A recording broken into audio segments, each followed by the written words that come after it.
always call the police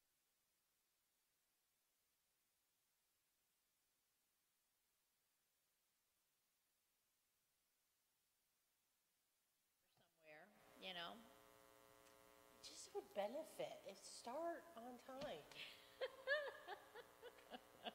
Right. It would be interesting. Can you see the look on everyone's face?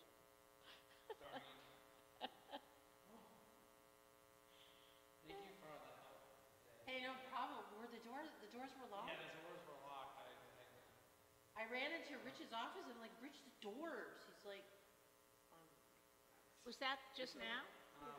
The doors were locked? No, when I was heading in, the doors, the front, the bottom and the top. Here comes a bicyclist here. Yeah. weather like this doesn't get any better. Hi, Lauren. Well, it gets better. Will get does? Better. Yeah. Might get hotter. I don't know if it gets better. Well, we have more days like today. My thermometer at home said 95 degrees. Okay, I think it was exaggerated. I think it was a little much. It was in the sun. Yeah. But tomorrow's what? Today was in the 70s, right? Tomorrow's 69. Okay. Well, today's a low of 69 and tomorrow's a high of 69, so it might happen at midnight. We're gonna take it, okay? So what are your thoughts on Which one? residency? Yeah, just sit anywhere. I'm willing to grant another 3 years, but not forever. I don't want to. I'm going to speak to. I feel that the hardship was really to identify people with children in schools, and that's way back when. Well, I'd be granted to waive another.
School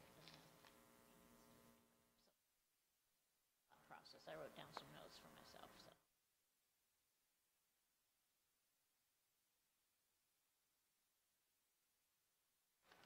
Okay.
Yeah.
And adopt the ordinance.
Councilor Hartnett?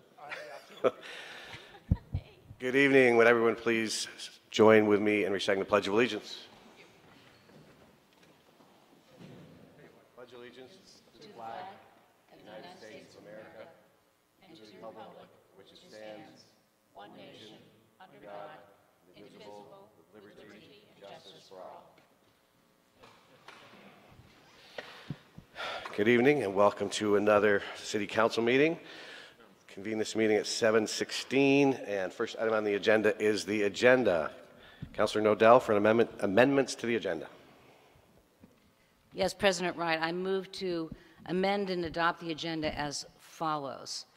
First, to note the written material for consent item 3.31, which is a communication from the mayor about the Library Commission appointment with the action to waive the reading, accept the communication, and place it on the file per the mayor's office.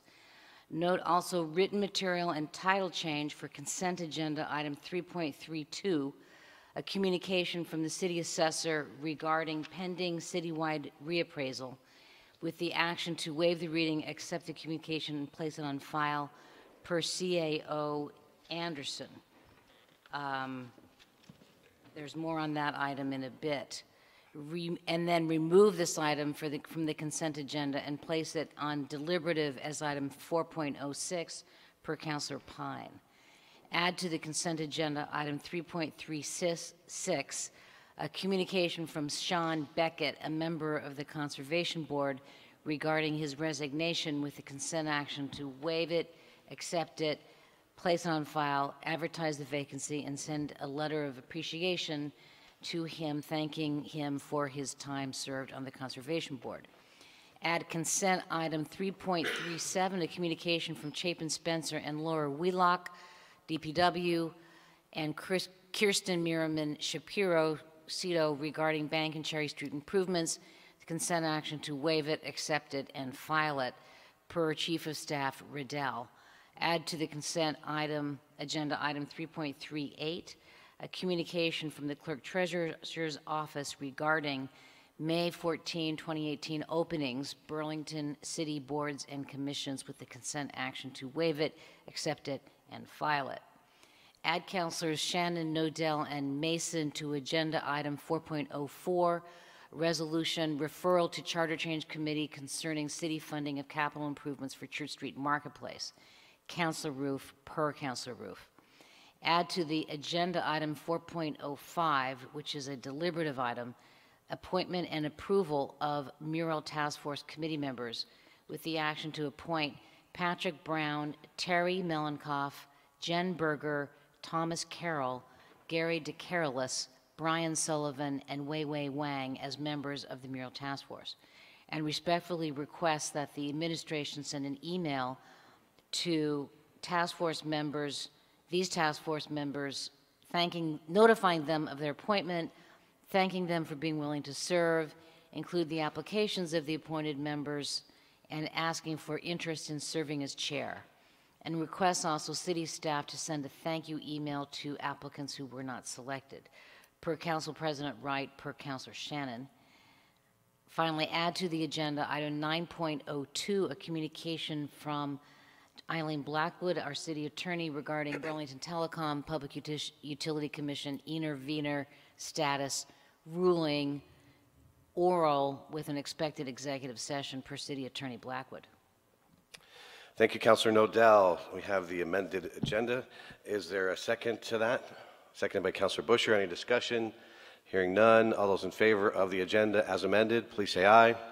Aye. Any opposed? We have our agenda. And now we are going to recess, now that we have that, recess our regular City Council meeting and move into the Liquor Control Commission meeting. So I will open up the Liquor Control Commission meeting at 7:20 and recognize Chairman Dean. Thank you, Commissioner Wright. I'd like to move to accept and adopt the agenda. Seconded by Councilor Roof. Any discussion? Hearing none. All those in favor of the agenda, please say aye. Aye. Any opposed? Proceed, Mr. Chairman. Thank you. Now a motion on the consent agenda. I move to amend and adopt the consent agenda, taking the actions as indicated. Seconded by Commissioner Roof. Any discussion? All those in favor of taking the actions as indicated in the consent agenda, please say aye. Aye. Any opposed? We have approved the consent agenda. Back to you, Commissioner Dean. Thank you, Commissioner Wright. I'm asked the indulgence to move 3.01 and 3.02 together, first-class bar and liquor license, and an outside consumption permit for La Boca Wood-Fired Pizzeria. Hearing no objection from the commission, we will proceed that way. Okay. Item 3.01, I move the approval of the 2018-2019 first-class restaurant, bar, and liquor license application and the outside consumption permit application for Fuoco Group LLC doing business as La Boca Wood-Fired Pizzeria, 1127 North Avenue, Suite 32, contingent upon fire marshal approval with all standard conditions. Seconded by Commissioner Roof. Any questions or concerns by the commission? Hearing none, all those in favor of approval of those two motions, please say aye. Items 3.01 and 3.02, please say aye. Aye. Aye. Any opposed? We have approved both of those. Okay. Thank you, Commissioner Wright. Similar indulgence on 3.03 and 3.04 to move those together. And again, hearing no objection from the City Council, that will be the order. Okay. So item 3.03 and 3.04, a first-class restaurant, bar, and liquor license application and an outside consumption permit application for Chuck Size Enterprises, LLC, doing business as Taco Gordo, 208-210 North Winooski Avenue, with the following conditions. All city permits need to be closed out, contingent upon fire marshal approval, with all standard conditions. Moved by Commissioner Dean, seconded by Commissioner Roof. Commissioner Busher. Thank you very much. Just one quick question. Regarding the outside consumption permit, I'm not really familiar with I know where this is, but there are residents around there, and is 10 o'clock okay to have that has there been an outside consumption permit that went to 10 p.m. in that vicinity, and is there any concerns for neighbors? That's my Commissioner question. Dean. Thank you. So to that question, there has not been. This is the location of the current redemption center for bottles right there. So taking over that space, turning it into a restaurant. And then that small triangular space that is the intersection of North Winooski Avenue and Union Street becomes no longer a parking area, but is a place for people to sit and enjoy. We felt as though it was a very, and again, I was not able to be at this meeting, and it was chaired by my fellow Commissioner Roof. And I don't believe there were any issues raised in that meeting, but I would ask him to respond if allowing. Commissioner Roof. There were no issues raised. Thank you, Commissioner Roof. Thank you. Councilor Busher. I'm Satisfied? Okay. With that, any further questions by the commission? Hearing none, all those in favor of approval of these two items, 3.03 and 3.04, please say aye. Aye. Any opposed? Hearing none, that passes unanimously. Motion to adjourn. Motion to adjourn by Commissioner Dean, seconded by Commissioner Roof. All those in favor of adjournment, please say aye. Aye. Aye. Any opposed? We have adjourned the Liquor Control Commission, and that pushes us back to we will now reconvene the regular meeting of the City Council at 7:26. And so it's just a little bit early, but we will open, item number 2 is the public forum. So we will open the public forum. I only have 2 people signed up. If anyone else would like to, now we have 3. If anyone else would like to speak in public forum, there are sheets over here on the table. If you want to sign up, please bring them over to Lori over here in the clerk's office. She'll bring them to me. We have a time, 3 minutes to speak tonight, and you will have a light system that will let you know when the red light goes off. You have to conclude your remarks. So we'll open the public forum tonight with Joanna Grossman. to be followed by Christine McConnell. Good evening and welcome. Thank you. Hi, everyone. My name is Joanna Grossman. And please pull the microphone right in so we can all hear. Can you hear me now? That's better. So my name is Joanna Grossman, and I'm a Ward 5 resident, and I wanted to talk to you guys a little bit about the Burlington School District Capital Plan and some concerns that I have about it. So as you know, in 2016, the voters passed the Deferred Maintenance Bond, which was intended for school repairs. So as you may also be aware, currently the school district is using a large portion of that money to build 2 new buildings and between 1 and 3 roads. The buildings will house new district offices and 2 preschools. So there was no mention of new construction anywhere in the ballot language, and there was no mention of anything like that in any of the publicity that the district used to promote encouraging voters to vote for that either. So my concern is that that isn't really a valid use of that municipal bond. And you guys issue the bond, so the buck kind of stops with you guys. So I'm aware that the district's lawyer has approved this as, you know, given his legal opinion that it's okay, but that isn't the same as a judge saying it's okay. That's just one lawyer's opinion. And we've talked to quite a few, and by we I mean a lot of district parents who are very concerned about this. We've talked to a few lawyers who disagree. And going further than that, legality is not the same as morality, and I really want to hit this point home.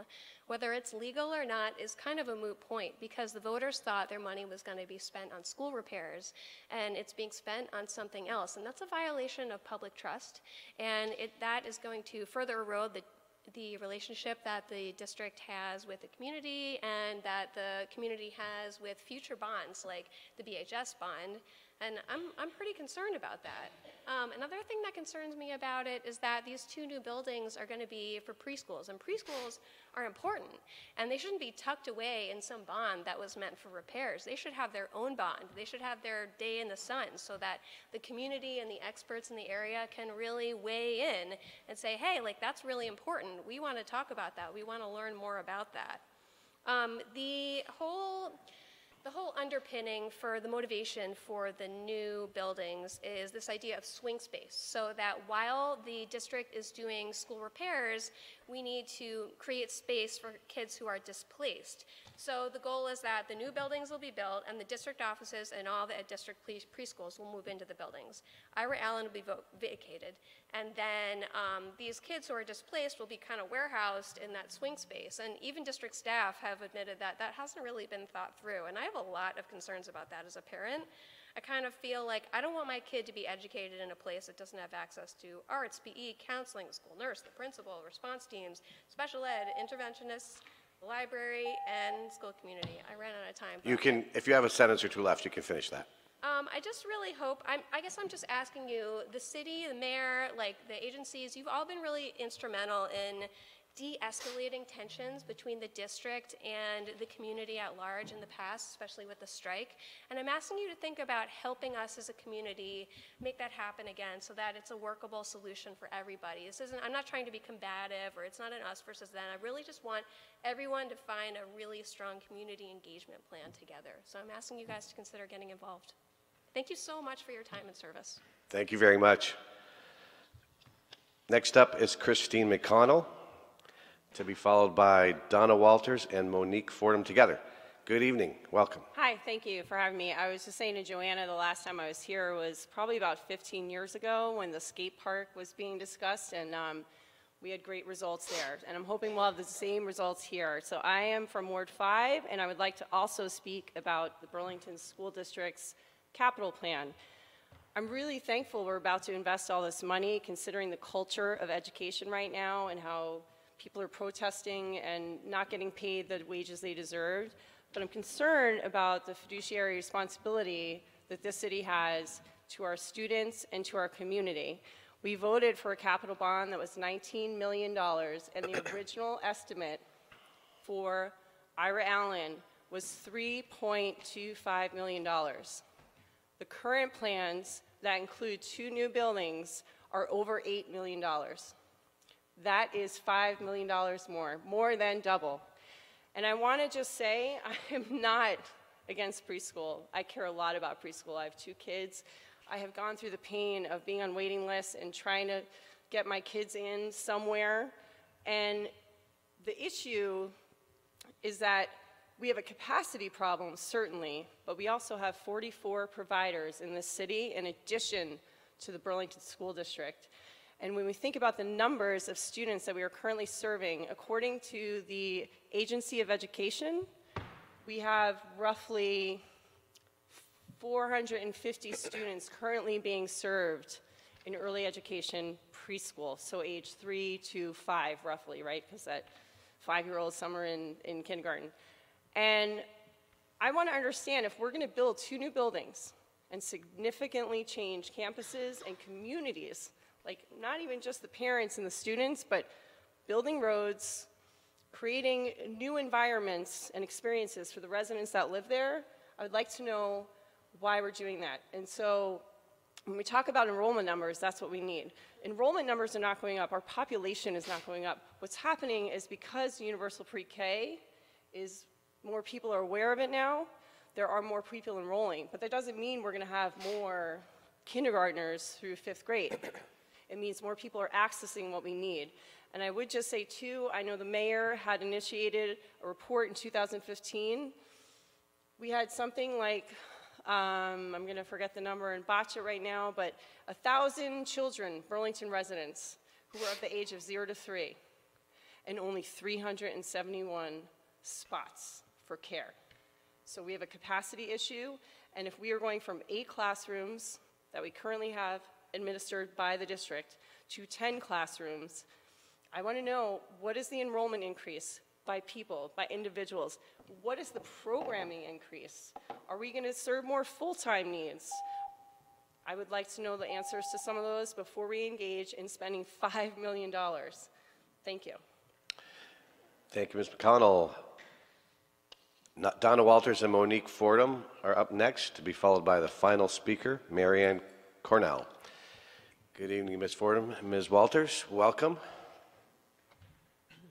Donna Walters. We'll give them, since there's 2 people speaking, an additional 3.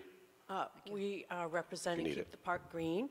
So we were notified on Friday, actually, we received a bunch of documents in preparation for the meeting on Wednesday when the ad hoc committee is meeting to discuss saving some trees and adding more shade on the hardscape in City Hall Park. And so with such a large amount of people that were upset about the large number of trees that were going to be cut, we were expecting to save maybe half the trees that you were planning on cutting. That would have been maybe 16 or so trees. From the initial read that we took from the documents that we received on Friday, we're just surprised. Like, the 3 options combined will save 3 or 4 trees and plant 2 trees. It's like not even close to what we were expecting. It's a really dismal start.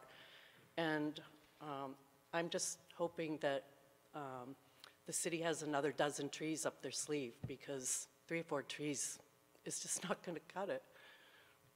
Thank you. I'd just like to obviously echo Ms. Walters' comments. And I realize, we have an extremely, first of all, I just want to be heartfeltly thankful to the council for passing that resolution, to give us another opportunity to find a way that we can respond to, frankly, from what I've seen is pretty much of a massive outpouring of people who are willing to call, write, show up and speak and say, no, we want some trees in our park. We don't want it to be denuded of trees. And I don't feel like that's such a radical, negative position to take. And from the beginning, and I've said this before and I'll say it as many times as I have to, we've always come forward and said, let's work together. We don't want to be confrontational about this, but this plan just basically gets rid of too many trees. There's not going to be any shade. It's going to be mostly pavement. And we have other options for performance spaces. To act like we don't have any just isn't reflective of reality. We have a huge performance spaces down by the waterfront. We have entertainment going on, you know, constantly right outside here on Main Street and Church Street. It's not like there are no places to have any kind of public events. But a green space in the center of a park provides a valuable service. It's not just an entertainment venue. It's a park. Parks have a deep tradition. They provide all sorts of benefits. The most scientific of them being the fact that they cool the city down. I mean, I was out today. This is kind of like our first warm day. It got pretty hot out there. I was looking for some shade after walking around for a while. So I think we came from a position at the beginning that we looked at this plan. This plan is not a particularly complicated plan in terms of its layout and design. It's still keeping with a semi-central feature with some radiating paths. I think that I've seen enough landscape architecture in my day to see that it's not that difficult to kind of work around some of the actual benefits and ecosystem services, if you will, that already exist in the park. So we didn't think that we would be met with such a tremendous backlash of opposition. I mean, for crying out loud, the Burlington Business Association put out a thing saying, you know, it's an activist alert, and that opening up this process to talk about saving some trees would be going against the rule of law. I mean, this is overkill. We want to come to a compromise. We can save from trees. Trees are good, and they, you know, they help with stormwater reduction. You really don't have to peruse too much literature to see that trees are a very important part of environmental planning because of those systems that they provide. Cutting them all down is actually going to worsen some problems and really not provide the things that people enjoy now. I really hope that we can find more of a compromise, and I really didn't think it was going to be this difficult. So when we received the three options that the city put forward that we were supposed to be discussing and selecting upon, frankly, I just have to say, it really felt like having someone thumbing their nose at you. When all three options combined would only save 3 or 4 trees, that just doesn't feel like a good faith effort. And I'm really hoping that on Wednesday we can see a little movement in that direction. And the over 200 people that wrote and spoke are going to be thankful to have a compromise. And I really think that, you know, that this design, as much as the designer may like it, if it's being funded by the taxpayers, there ought to be some taxpayer input to try to save some freaking trees. I really think we can do this, and I think it could be a win-win. That's all we've ever wanted from the beginning. So we look forward to Wednesday. We're going to do our best to negotiate and hope that we can get some movement on this. And once again, thank you for passing the resolution to give us an opportunity to look at this again. Thank you, Ms. Fordham and Ms. Walters, and not opening a dialogue, but just let you know that we will be meeting Wednesday, and we will be meeting in good faith. Thank you. Mary Ann Cornell, the final speaker in public forum tonight. Good evening. Welcome.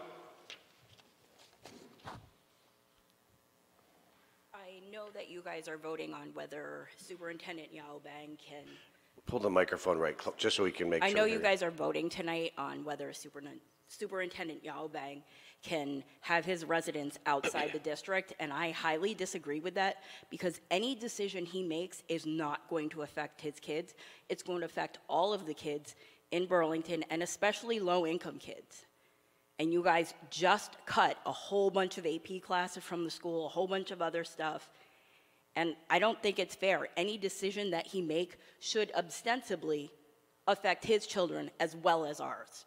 And I don't think that's fair, and I really disagree with it. All right.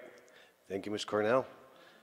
Appreciate that. And with that, we will close tonight's public forum.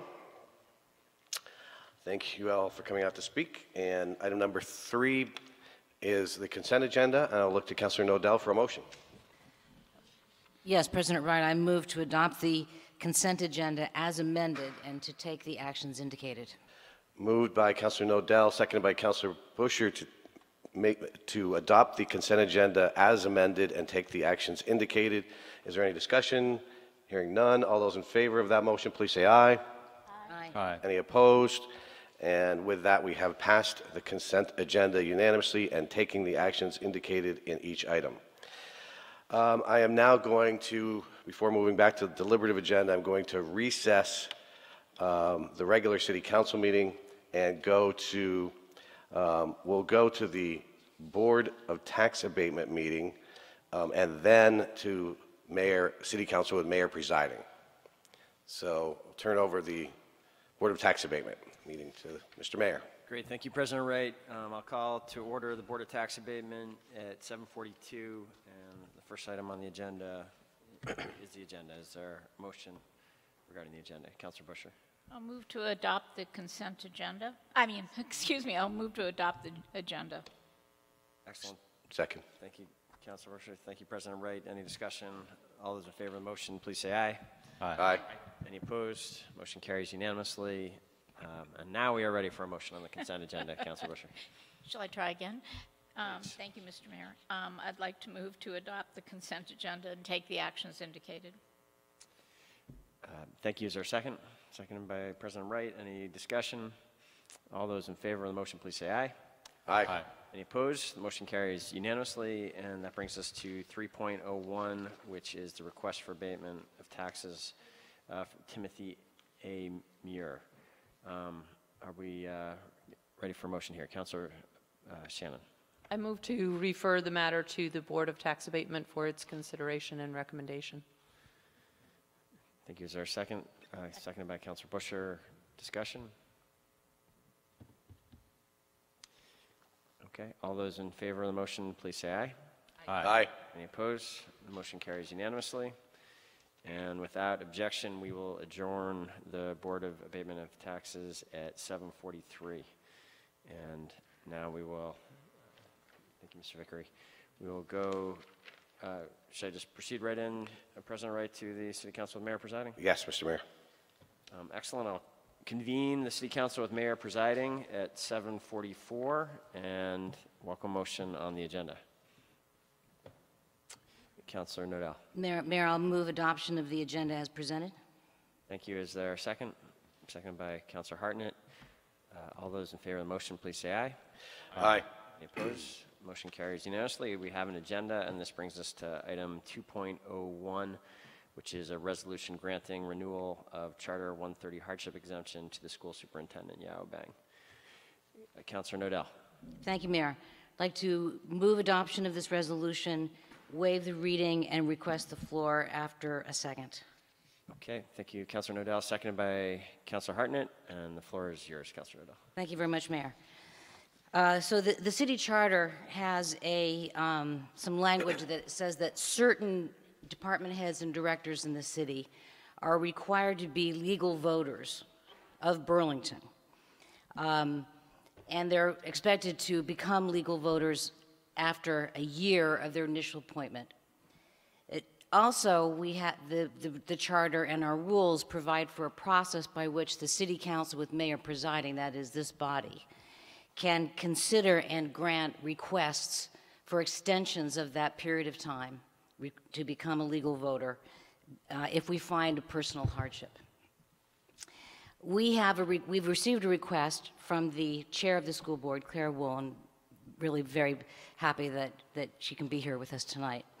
A request on behalf of the school board to request a further extension of the hardship that this council extended to Dr. Obang 3 years ago, and which is expiring, and it is now timely to consider a further extension, and we received this request.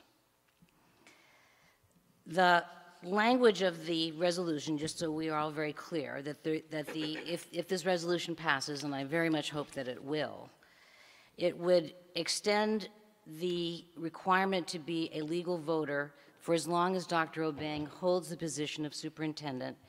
He must submit to the City Human Resources Department an annual form certifying that the hardship continues, and he must continue to live in the residence that he owns as of the date that we extend this. The basis, these personal hardships, must be explained. We need to understand. And the council over the years, I have considered many, many of these. And each case is unique and requires the council to consider the fullness of the request before us. Now, we have tried to put down and codify in language some of the reasons why hardship requests are extended. And this request does fall under one of those cases. And it's the case that says, applies to appointees that currently reside out in Chittenden County and who certify that becoming a legal voter of Burlington would present a personal hardship for them. Now, this is language that we have applied to other department heads, and it is a reasonable case. Now, it always comes when we are hearing hardship requests. Other department heads who have come to our body have certified that, you know, I own a home outside of Burlington, but in Chittenden County, and I'm certifying that it will be a personal hardship for me to move into Burlington at this time. And I have always believed individuals who come and say, I have a personal hardship. And I am going to believe this superintendent who is coming to us, backed up by the school board, backed up by the chair of the school board, to say that it is a hardship. Now, it always comes down to a judgment call, because although we've tried to codify the cases under which hardships can be granted, there's also a provision in our policy that says, you know, you use your judgment. And if you think that it is in the best interest of the city and that it is a reasonable request, given the totality of the circumstances, the city council with mayor presiding, it's our job to make those judgments. Now, as I consider where we are in the city of Burlington, where the schools are, what the school department has been through, that we are now in a period of reconciliation, of healing, of transition to new leadership, and new leadership really starting to rebuild their working relationship.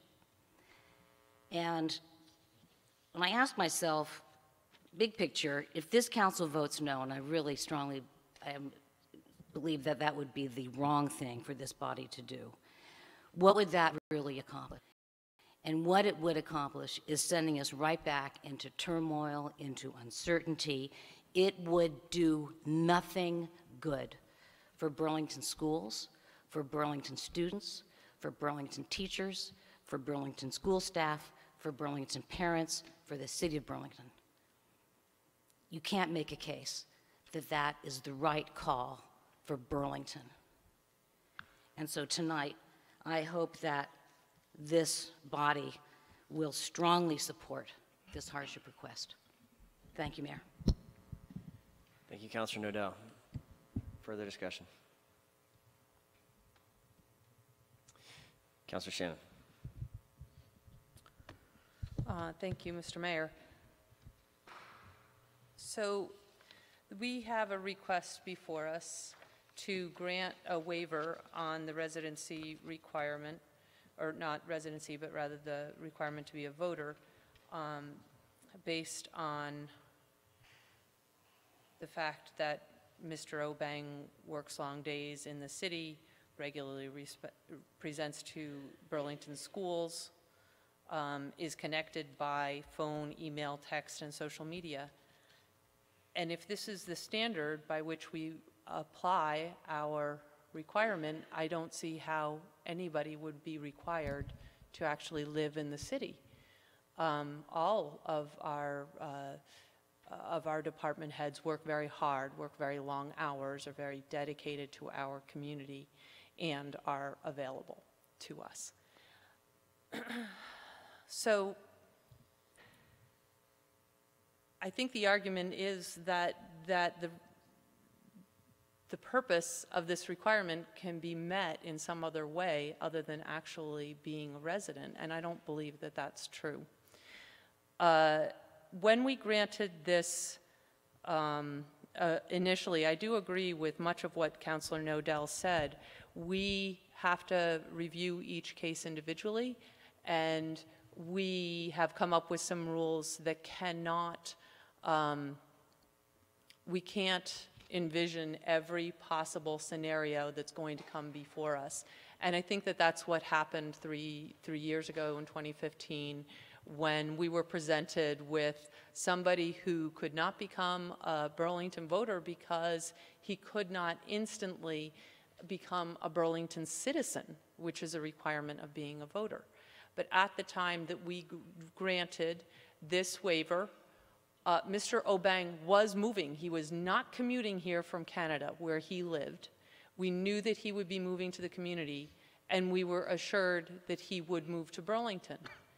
And with that, it was very reasonable to give a waiver on the requirement to be a voter. But Mr. Obeng did not choose to buy a home in Burlington. He chose to buy a home in South Burlington. And I think if he had come to us at the time and made a case for why he was not buying a home in Burlington, we could have judged the merits of that at the time. But now, the only need for this waiver is by not meeting the criteria that was set in the previous waiver. And I don't know if President Wright, if Mr. Obeng would like to come and explain, I'm sorry, Mr. Mayor. If Mr. Obeng would like to explain what happened between the previous waiver being granted with the expectations stated in that waiver that he would become a Burlington resident, and not becoming a Burlington resident, and now faced with the choice that we have now, I'd be happy to entertain that, but I think that that's his choice if you choose to allow it. My apologies, Dr. Obeng. Mr. Obeng, you'd be welcome here at the table if you'd like to respond to the questions.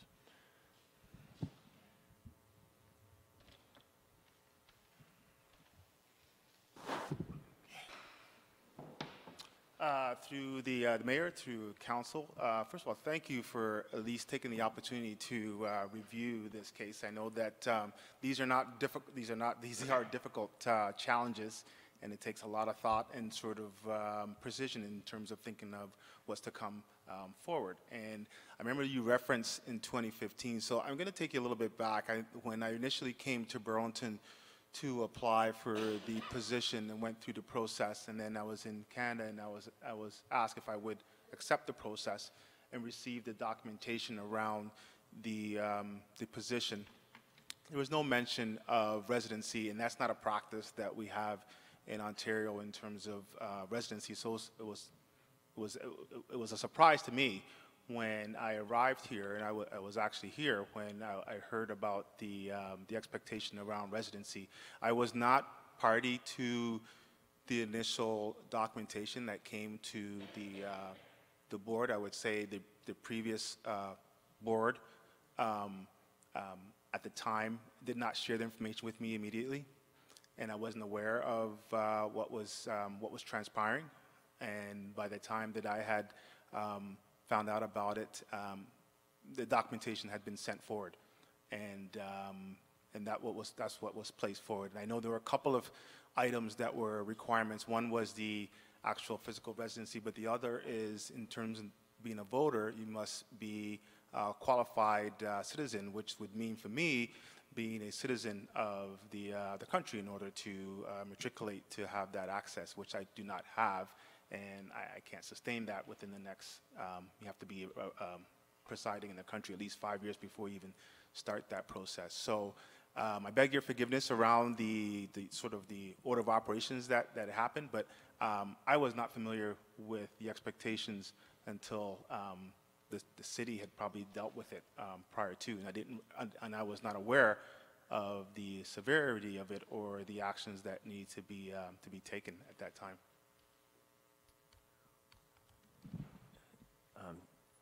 May I ask a question? Let's keep it succinct if we can. Councilor Shannon, go ahead. We received a communication from then Chair Mark Porter on April 16th that says Dr. Obeng intends to establish his residency in Burlington and to work assiduously on securing his work visa and U.S. citizenship. So it seems that there had been discussions between you and either Mr. Porter or the board about establishing residency in Burlington. That's what was conveyed to us prior to our resolution. Was that not the case? Was there not discussion about this? Actually, no, I had never met Mr. Porter at that point. So I dealt with my contract with the then existing chair, Halliday, which was in March, and that's when I signed my contract.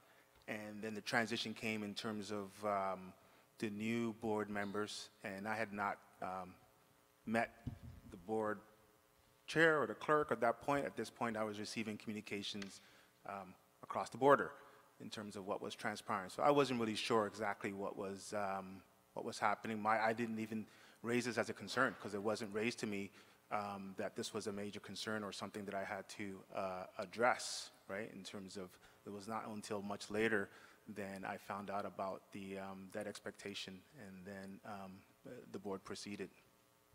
Did you know prior to purchasing your house that there was a requirement to be a resident of, did you know that we had voted on a waiver for becoming a voter of Burlington, and that being a voter of Burlington requires being a resident prior to purchasing your house? As I said, it wasn't shared with me, the expectation to that extent, and I had been here in February, starting the housing process, and been looking prior to that, even from when I initially found out that I would be offered the position. So. And when did you buy your house? Councilor Shannon, if you have further questions, if you could direct them through the chair, and I'll Okay, I'd like to know assess when whether the or not house was purchased. You'd like to know when the house was purchased? Yes.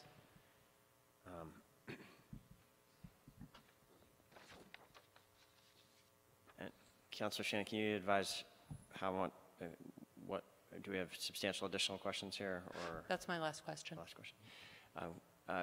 Superintendent Obeng, are you aware of the date of the house purchase at this point? Well, it's quite a process to it. There are a number of opportunities that my family were engaged in where we were under contract with a number of homes, and so throughout the process, we're under contract, it's a long story, we're under contract with a specific home for a period of time and expecting that would be our home, and then at the last minute we had to shift to purchase a home. So it was months in different homes going through that process and at that point there was no expectation around purchasing a home in Burlington, or if I even had that opportunity. Okay, thank you, Superintendent Obeng. Councilor Hartnett. Thank you.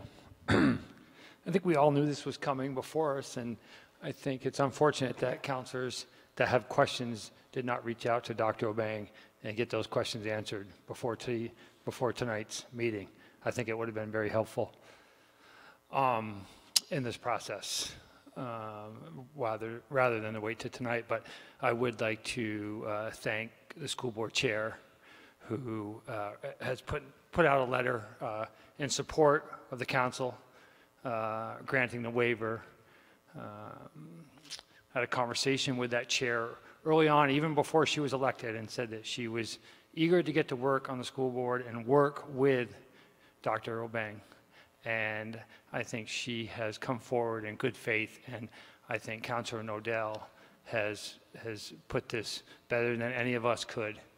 Given everything that we've been through over the last 3 years, and given where we are in this community, and the temperature in our district and our schools, this would be a great turning point to turn the page, right, to welcome everybody aboard. We talk about people moving to Burlington and enrollment's down.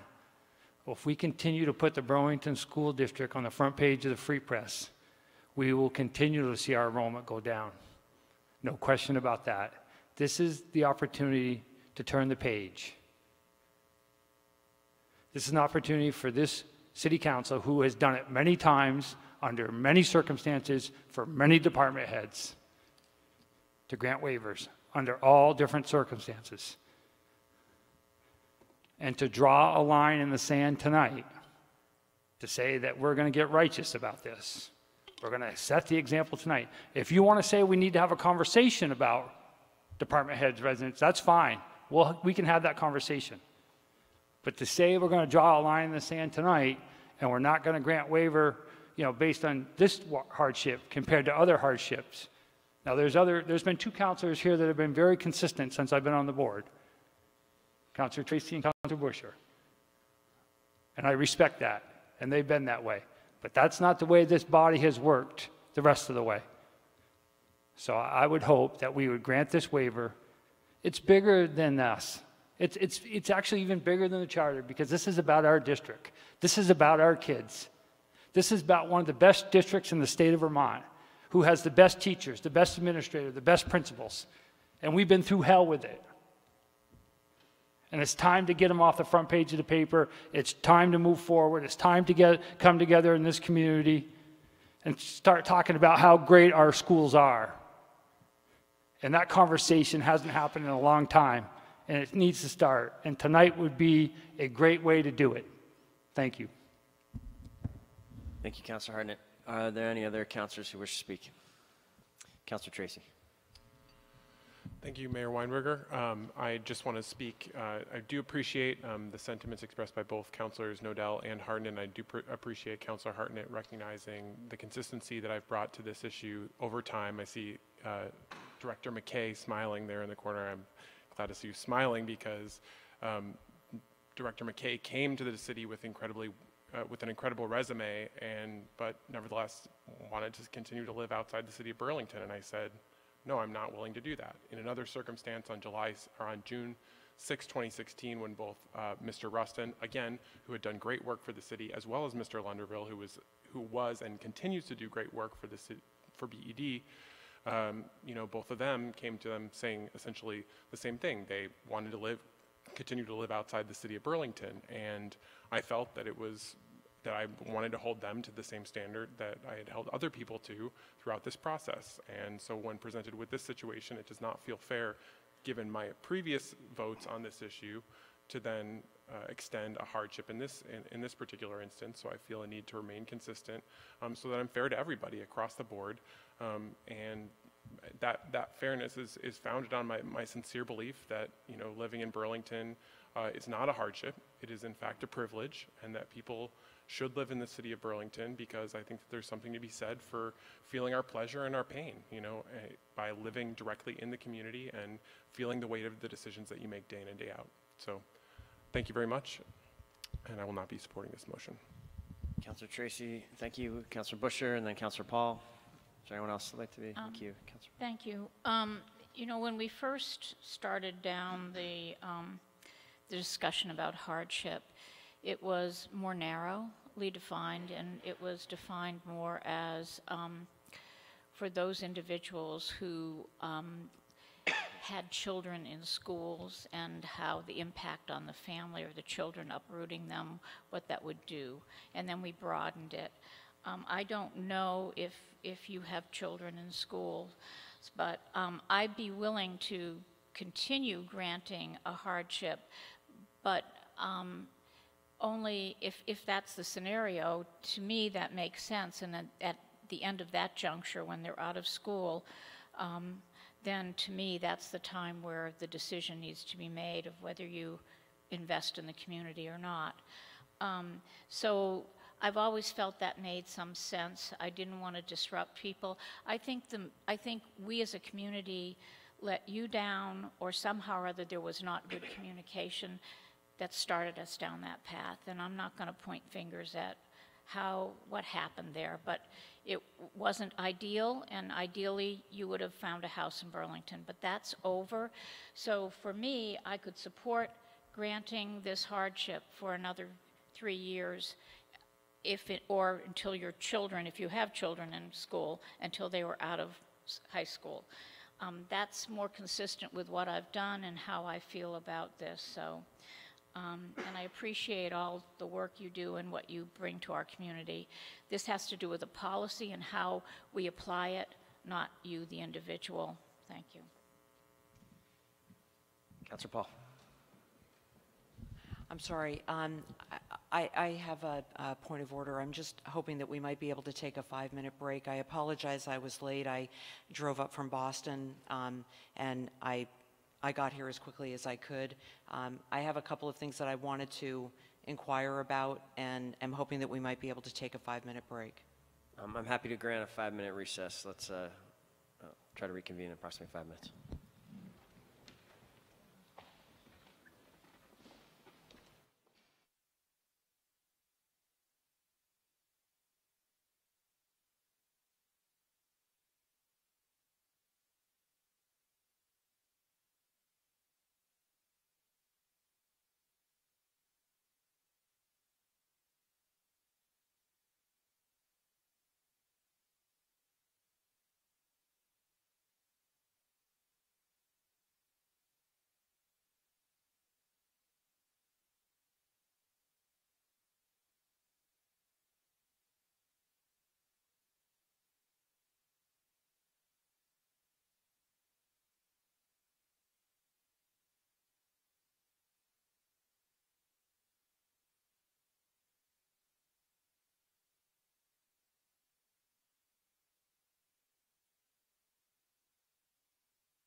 Okay, the meeting is back in session.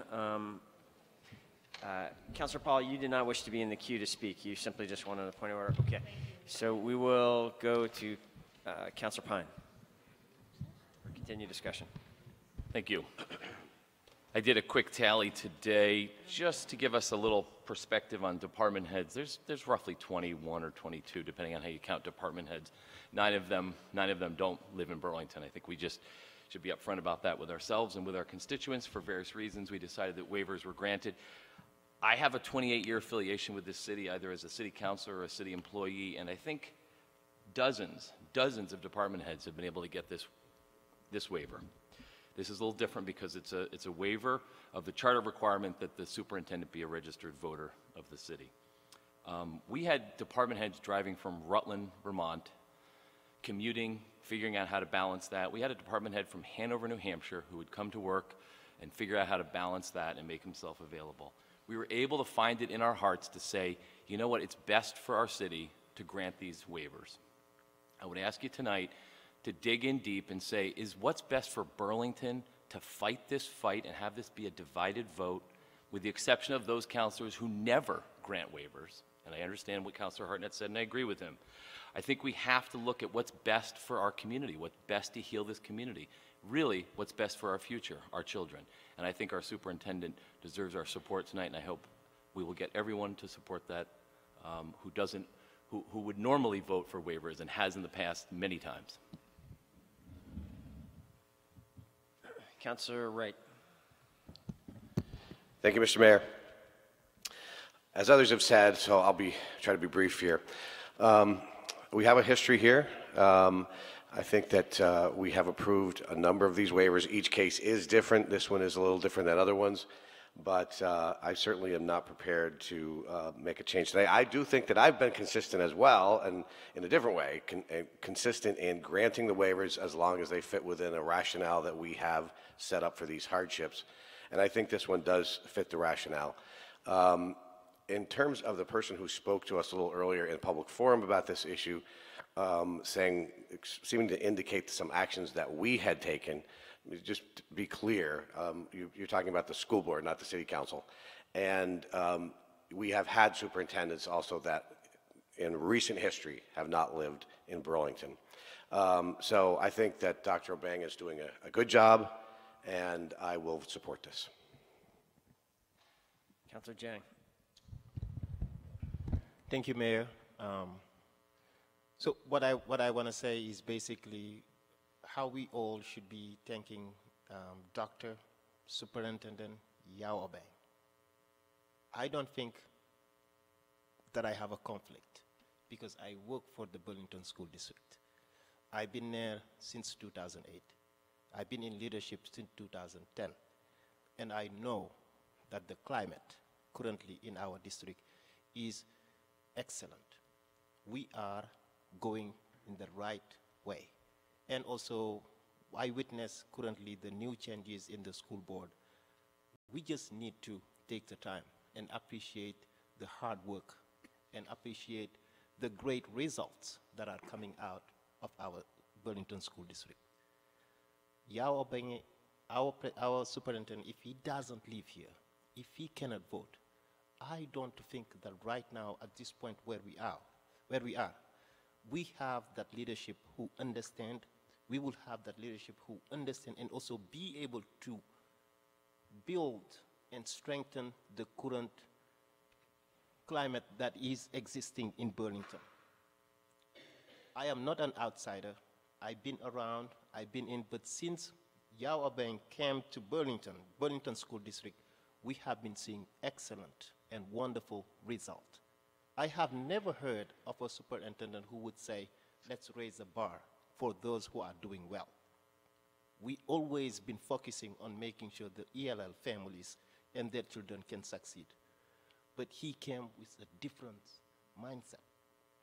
Kids who live here, who were born here, raised here, how do we make sure we support also those? I never heard of that during my 10 years in the Burlington School District.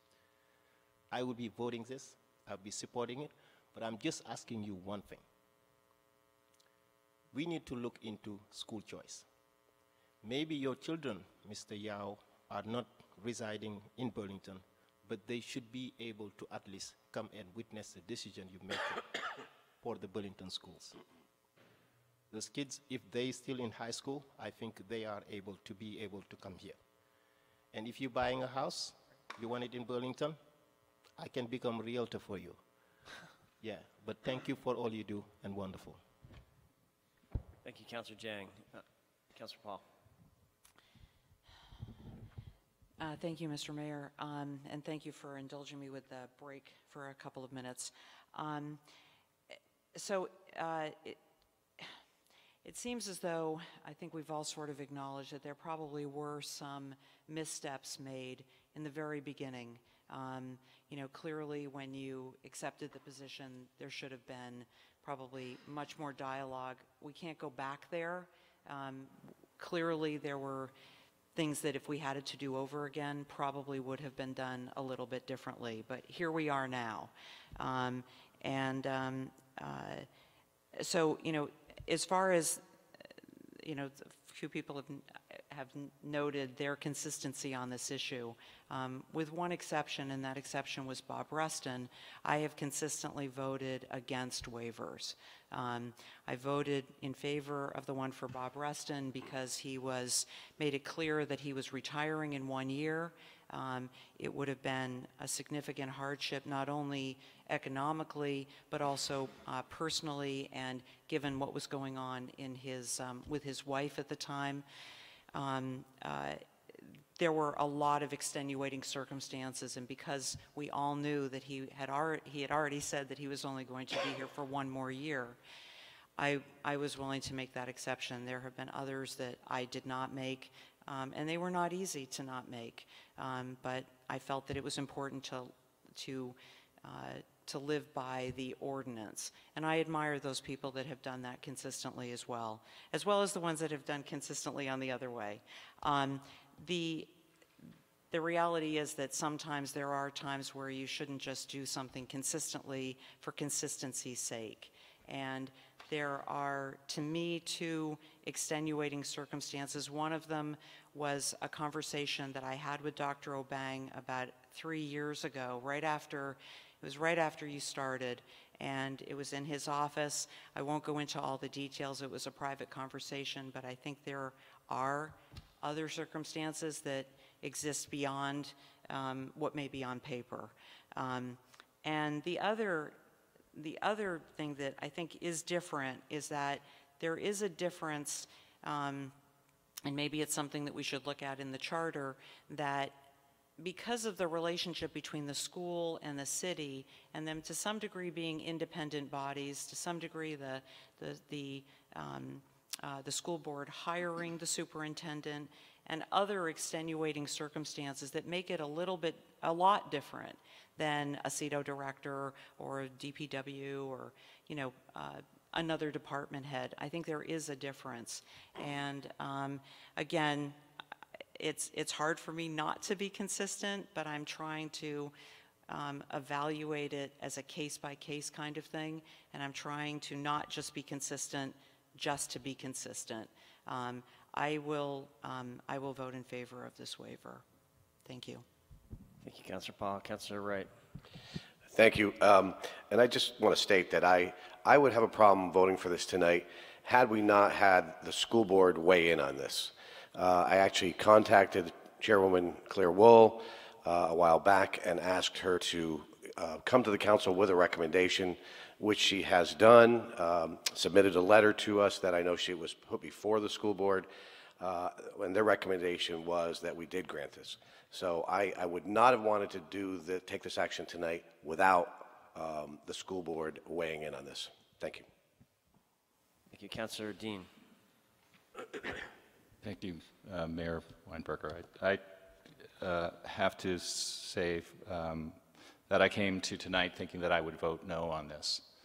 And that was based on not having a history and understanding this issue as deeply as I think I've come to understand it tonight. I think the words that were provided by Councilor Nodell and Councilor Jiang and Councilor Pine really gave me a much deeper understanding of what our actions, history of actions as a council have been on these issues and with other people in the city. So, you know, I feel as though we have extended this, you know, these waivers to others in other circumstances, and it would be unfair to not have that be available to someone who's so critical to the success of our school system. So I will be supporting the extension. Councilor Shannon. I have a point of order. Councilor Jang had mentioned that he works for the Burlington School District and that he does not have a conflict. And before we voted, I just wanted to understand, is that the position of the city attorney, or is that something that Councilor Jang has the ability to kind of declare for himself, or how does that work exactly? I don't believe that Councilor, the fact that he is employed by the Burlington School District creates a conflict of interest for him in this situation. Thank you. Okay, we have a motion and a second. I've had debate. I think we're ready to go to a vote. All those in favor of the motion, please say aye. Aye. Aye. Any opposed? No. No. All right, let's, we'll go, we'll have a Roll call. roll call. Councilor Bushor? No. Councilor Dean? Yes. Councilor Jang? Yes. Councilor Hartnett? Yes. Councilor Nodell? Yes. Councilor Paul? Yes. Councilor Pine? Yes. Councilor Roof? Yes. Councilor Shannon? No. Councilor Tracy? Councilor Wright? Yes. Mayor Weinberger? Yes. 9 ayes, 3 nays, 1 absent. Great. Thank you, Lori. The motion passes 9-3 with 1 abstention, or 1 not present, and without objection, the mayor or city council presiding will be adjourned in 1 second. Just want to say thank you, Superintendent Obang and Chair Wolf, for joining us tonight and helping us work through this matter. Thank you. And we are adjourned. Thank you, Mr. Mayor. We will reconvene the regular city council meeting at 8:27 and dive right back into the deliberative agenda.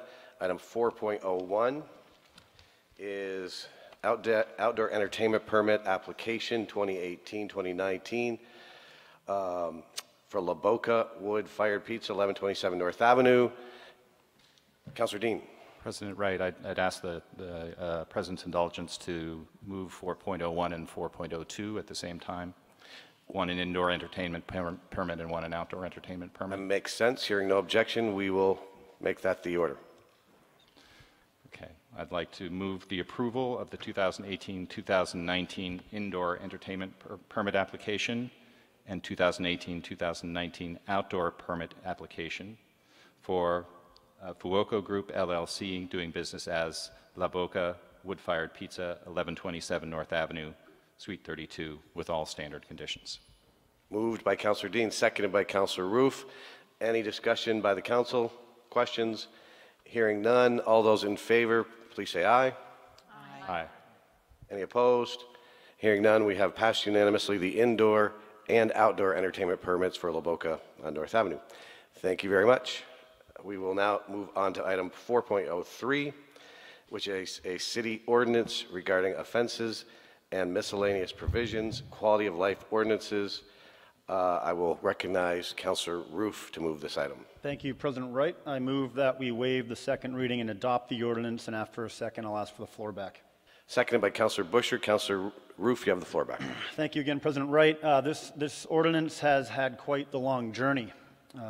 After many hearings at the Ordinance Committee, discussion here at the full council, additional review from the Public Safety Committee, it has now arrived back with us here tonight.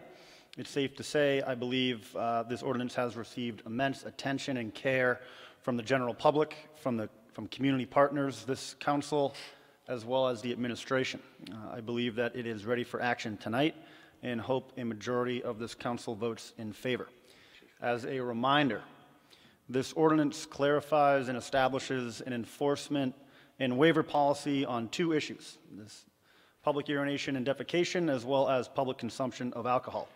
In simple terms, this ordinance calls for civil tickets to be issued for the first 2 offenses, and for additional violations, that will occur within 6 months of the prior violations, those charges will be criminal in nature. This penalty is waived, however, upon the successful completion of a restorative or reparative justice program through the Community Justice Center. This enforcement schedule is the same for both urination and defecation, as well as public consumption of alcohol, and the fines for these matters do differ slightly, but do not exceed $100 in any single case. This ordinance change should be taken in context of other work being done related to issues being addressed. As you can read in the Public Safety Committee communication 325 on consent agenda for tonight, that committee will be looking at things such as how we can extend the operation on a yearly basis for the low barrier homeless shelter, as well as bringing more bathrooms into the downtown. Furthermore, you will remember a resolution that the Public Safety Committee issued that was passed on March 12th by this council related to the reporting of how these ordinances, Chapter 21 ordinance, will be enforced and reported.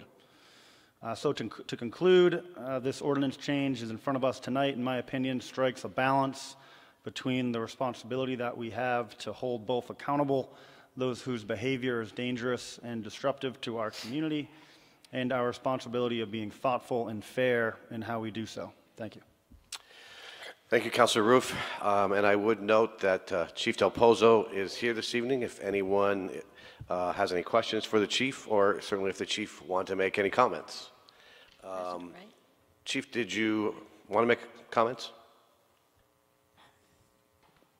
Chief Del Pozo, thank you for being here. I will go to Councilor Pine in a moment. Yeah, welcome, thank you for Chief. having me here tonight. I just would like to echo the sentiments of Councilor Roof that this was a long journey for these ordinances. Now that it's gotten warm again, I had been meeting with business owners right across the street here.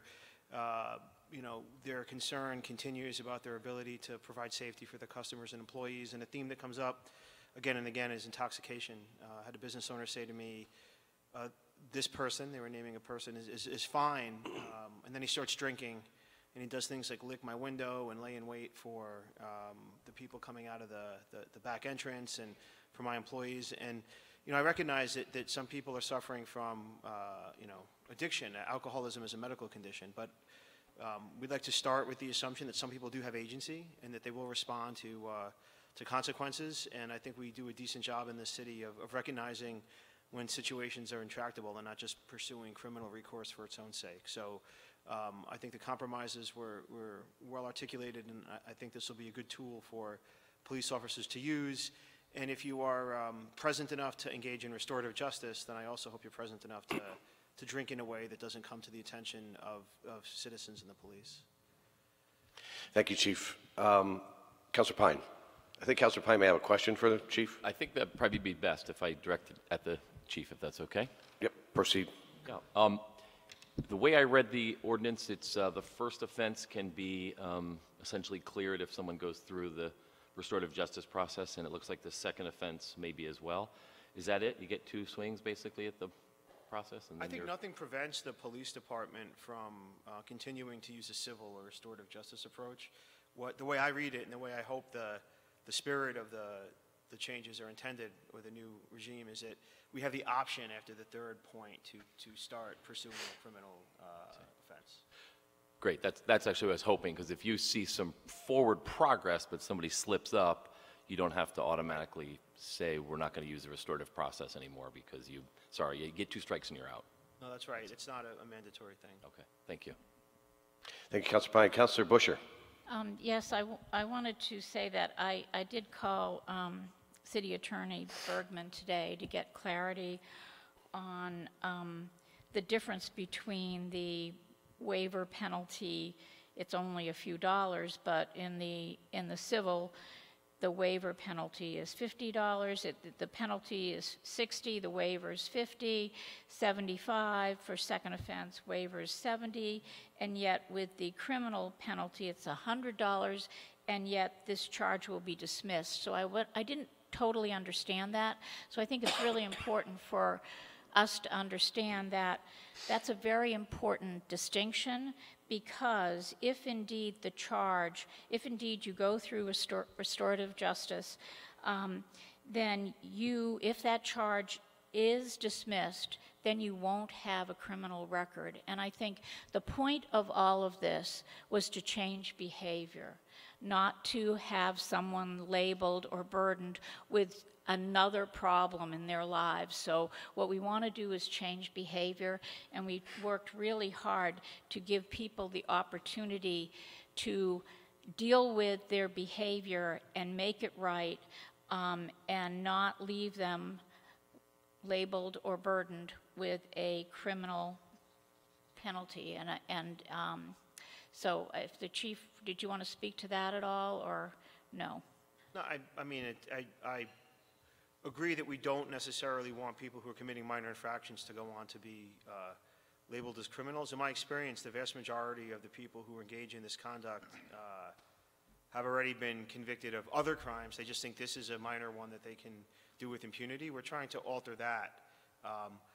The goal is to find what people are responsive to. Some people it's treatment, some people it's restorative justice, some people it's a stern warning.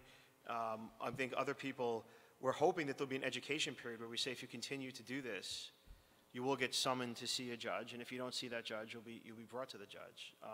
I know I've said that for a while now, and you know, all I know is that without the incidents being down, the issuance of civil tickets is down between 30% and 40% in the police department, because the officers feel that what we're doing now isn't working. Okay, thank you. Thank you, Councilor Busher. Councilor Tracy, then Councilor Jang, then Councilor Hartnett. Thank you, President Wright. So may I direct a question to the chief? Yes, you may. Or Councilor Roof, depending on who was there. But one of the issues that came up was the issue of criminality, and there was an idea of adding a criminal penalty, and then I was under the impression that we found out that we actually had that authority already.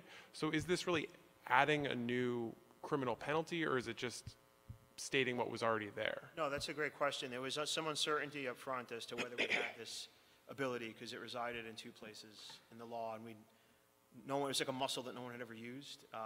So I think we're recognizing, without amending the charter, that, is that the right term, the charter, that we do have that ability, but the restorative justice aspect is new. That's to soften it and give us another approach. Does that? Yeah, absolutely.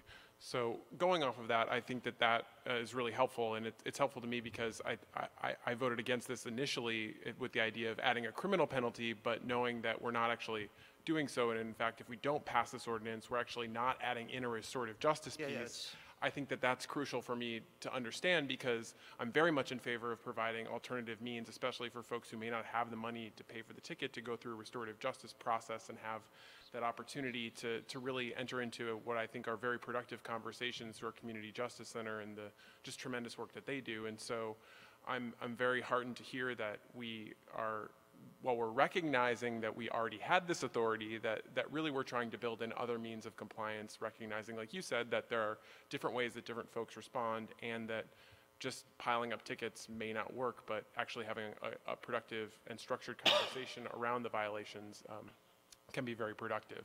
I also am heartened to hear of the conversations that have gone on around public urination, and really the lack of public bathrooms in our downtown. I think that if we think about one of the reasons why a lot of that happens is that after hours, in a lot of cases, the nearest place to go to the bathroom would require you to purchase something to use that bathroom, and I don't think that should be the case. I think that if someone has to, go about their biological business, they should be able to do so in a public facility that it's clean and well maintained, and that there should be more than one of those facilities in our downtown, such that people will actually be able to comply and take care of their needs in a very dignified and proper way that does not result in some of the harms that we've been seeing taking place in our downtown. So really want us to continue to pursue that, especially as we look towards the city budget and thinking about ways that we can build that in.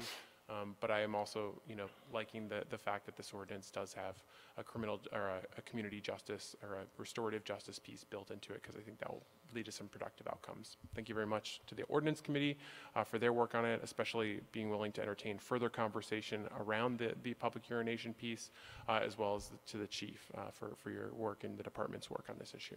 Thank you. Thank you, Councilor Tracy. And understand our goal is not to generate revenue or get funds out of this. In fact, that wasn't working with the civil recourses. It's to add a mechanism of accountability where people who do this course of conduct repeatedly can be brought in front of a judge, or if they elect a restorative justice apparatus, to just account for what they're doing and why they're ignoring the city's attempts to get them to change their behavior. Thank you, Chief. Councilor Jang, and then Hartnett. Thank you, President. And I also would like to ask some question to the Chief, and was just wondering, I like your comment when you said that if people don't go to the judge, you can bring them to the judge, right?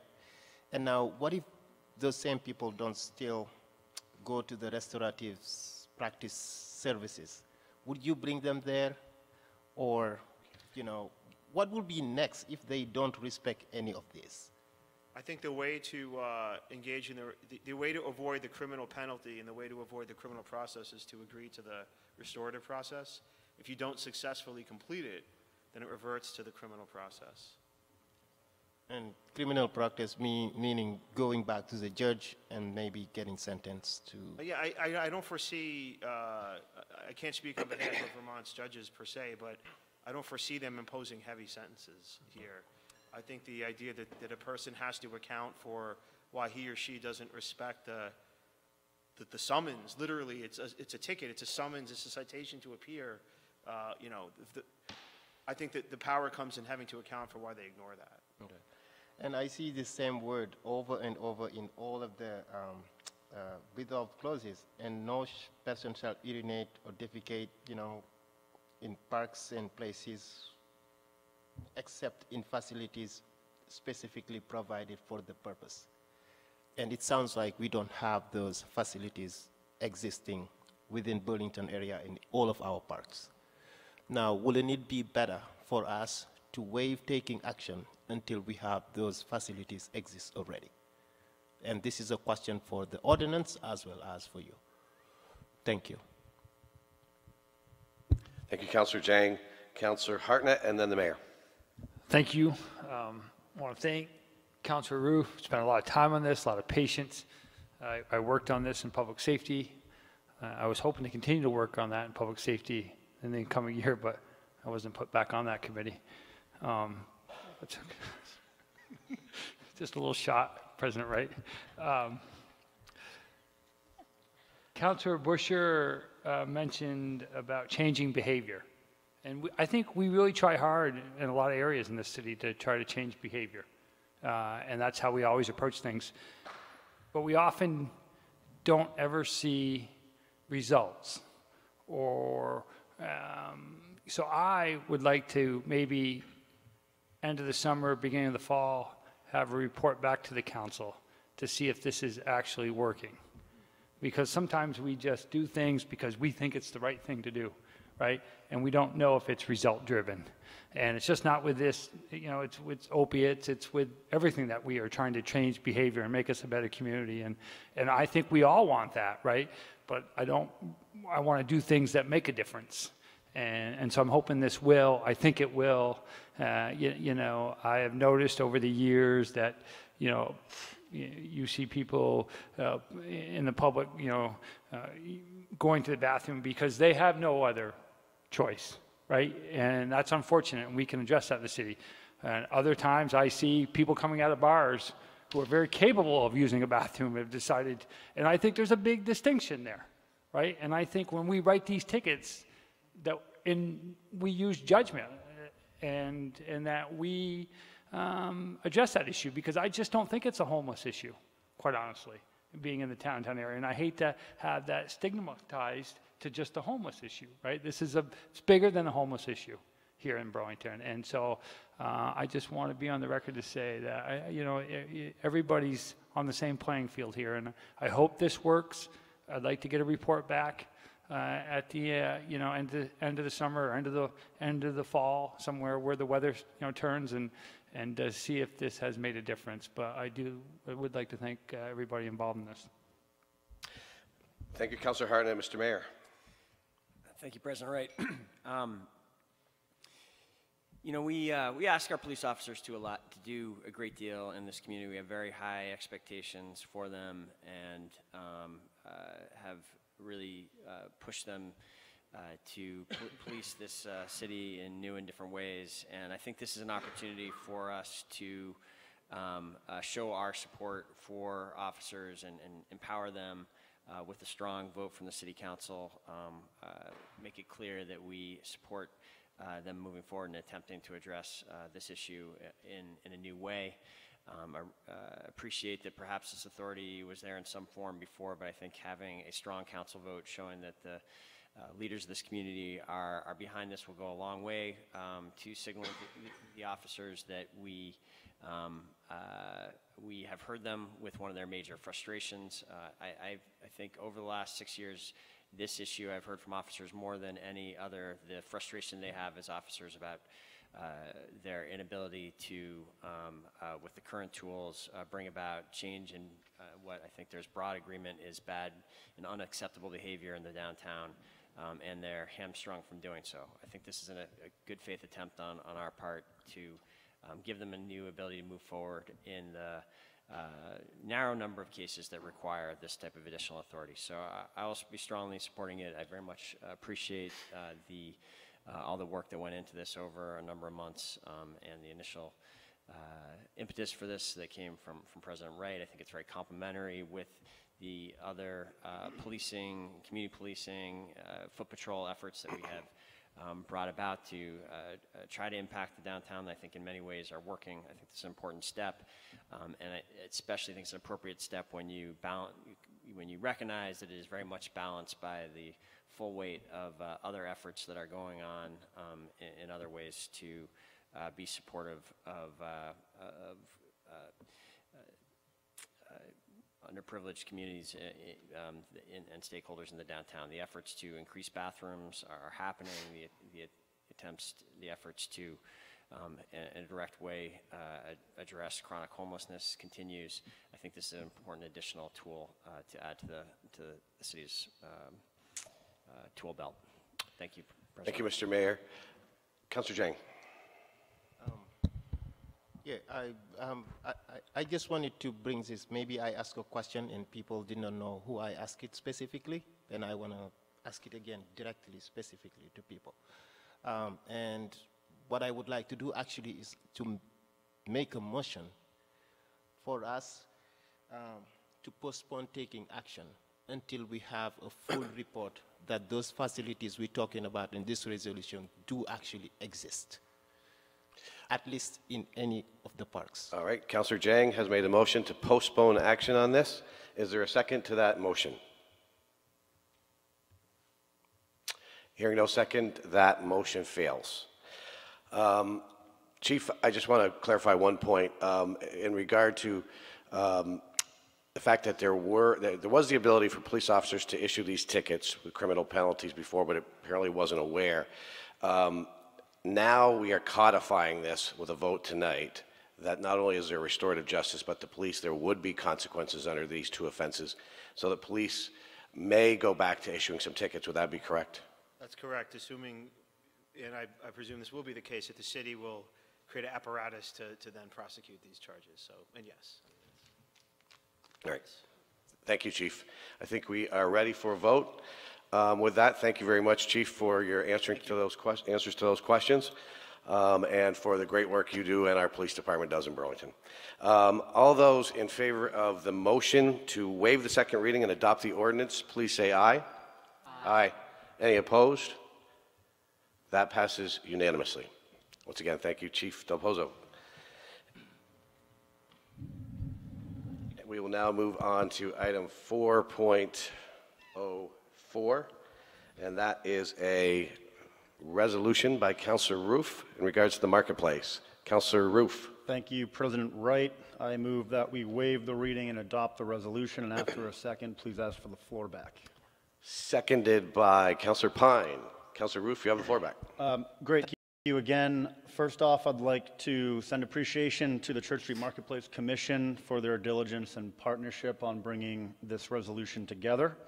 This resolution simply asked for a charter change, this resolution asked the Charter Change Committee to look at Article 89, Section 325B of the city charter, which deals with how our Church Street Marketplace Department is able to fund ongoing capital improvements, such as the bricks, which are beginning to show signs of wear.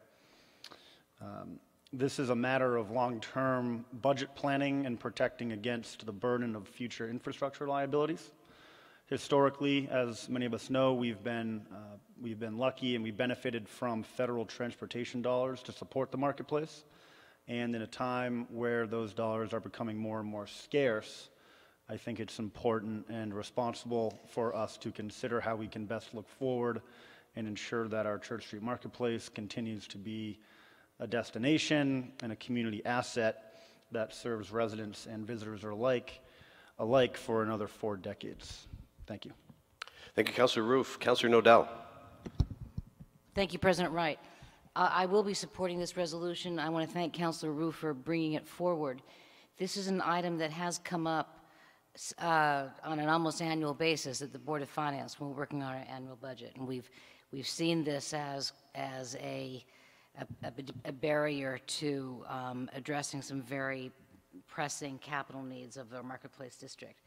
And especially at a time that we are, through the mayor's leadership and the support of the voters, we are raising significant funding to improve the city's infrastructure. And let's not let the Church Street Marketplace fall behind. We want to invest in that key asset at the same time that we're investing in other important infrastructure in the city. So thank you, Councilor Roof, and I hope I trust that the Charter Change Committee, I know they'll do a good job with this, and look forward to this coming back to us, ideally in time for a timely vote, and so that we can start to address this problem. Thank you. Thank you, Councilor Nodell. Other councilors? Hearing none, I think we are ready for a vote, and the vote is to send this to the Charter Change Committee with a report back by August 13th. All those in favor of the motion, please say aye. Aye. Aye. Any opposed? Hearing none, that passes unanimously, and we'll go off to the Charter Change Committee. We'll hear back by August 13th. Moving on to the next item, which is 4.05, and that is a report on the mural task force. Councilor Shannon will tell us what this is.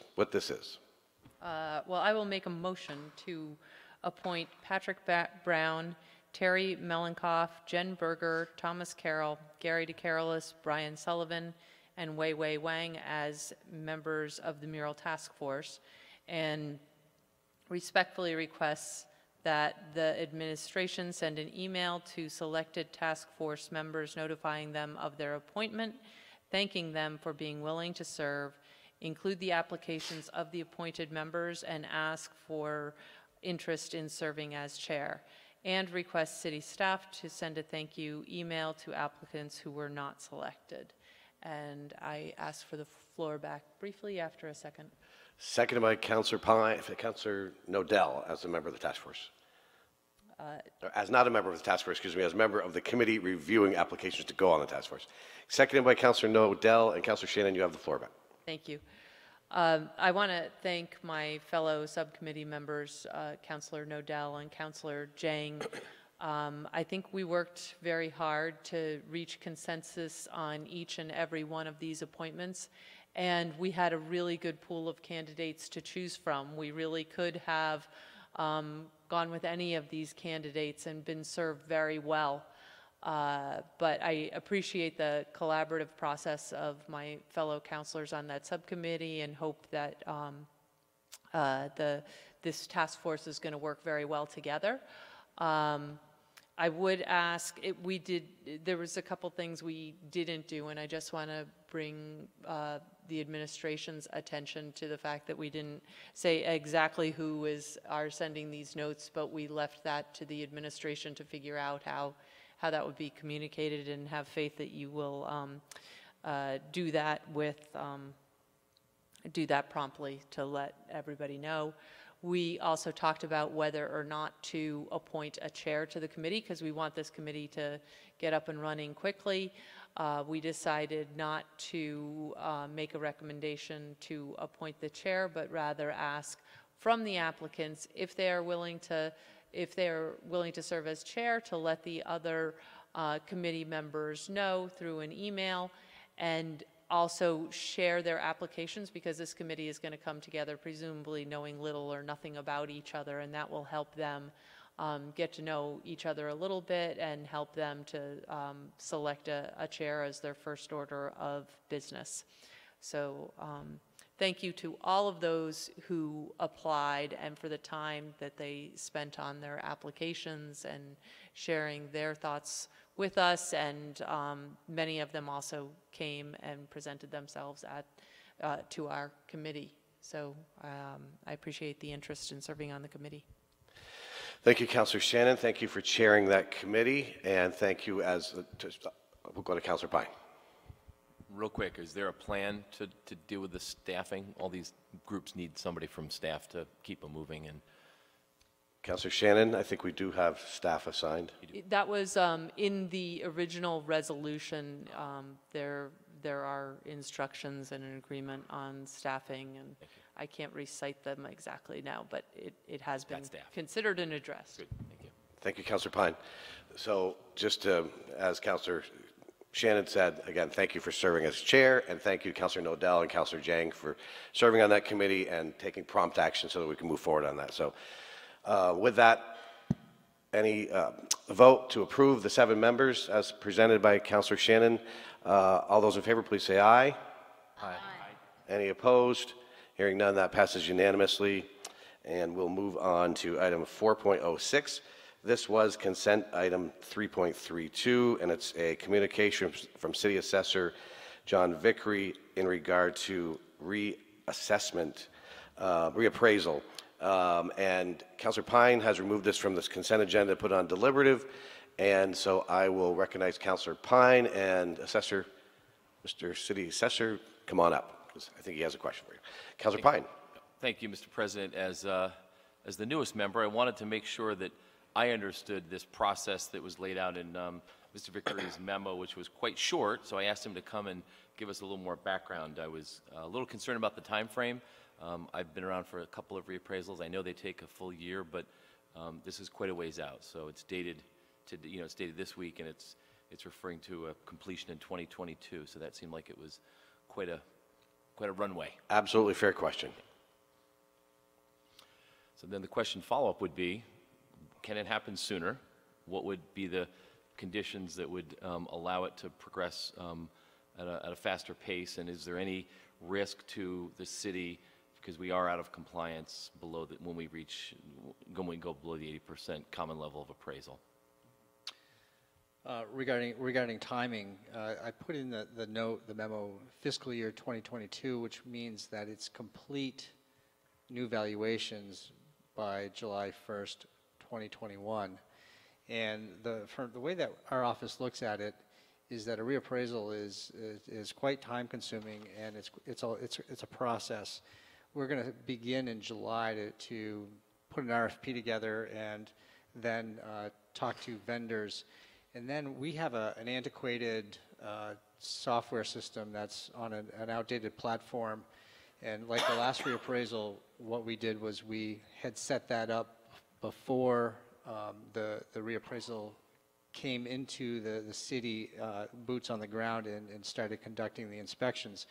So when we hire a reappraisal company, likely they'll come in to help us out with the implementation of the new software system. It's converting all the data, all the tables, all the photos, all the sketches into a new software system. So they're really going to start it as of next fiscal year if we get a company in. but their team of people won't be coming in until the following year. And also, I've talked to several reappraisal companies, and they're all booked out. So we may end up selecting a vendor, and they may help out with the implementation, but they may not be able to bring their team in for another year. So we're going to work on it immediately. And the last question that you asked about, what does this do with our education funding? Does it put it into any kind of jeopardy? Absolutely not. The state of Vermont, the state tax department will be mandating a reappraisal, and if we were to do nothing, then they would have some grounds to withhold education funds. We've already started some work, some preliminary work, thoughts and how we're going to lay this out, and we want to do a great job for Burlington, and we want to do it right. So I don't want to personally crunch it so that there's more errors. I'd like to lay it out in appropriate fashion with implementation of the new software, and the state will recognize that. We work with them quite a bit. Thank you. And just one more follow-up question, which is for the council and for the public, the effect of being so far below the common level of appraisal. If we were at 100%, in theory, would our tax rate be lower, the rate itself? Not people's taxes, but the rate would be adjusted accordingly? No, the effect of the common level of appraisal in the education formula is really what it does is it in a sense is the rate that for equity for all towns, and what the rate does is it's a factor that puts assessments up to market value. So it really means nothing. It's just an adjustment. So if we're at 100% of market, our values are up, that rate will go up to 100, and it should be basically a neutral adjustment. Okay. All set, Councilor Pine? Thank you. Questions, any other questions for Mr. Vickery from the Councilor Busher? So this probably is for the administration, but for you also. I think that every time people hear reappraisal, they really get nervous. So I'm hoping that that we will set up a series of communications telling people just what we talked about tonight about when it will start and when you hope it will end, and really what reappraisal means in the generic sense of what they can anticipate. And I know you can't forecast what is going to happen for different properties, but I think they need to understand that.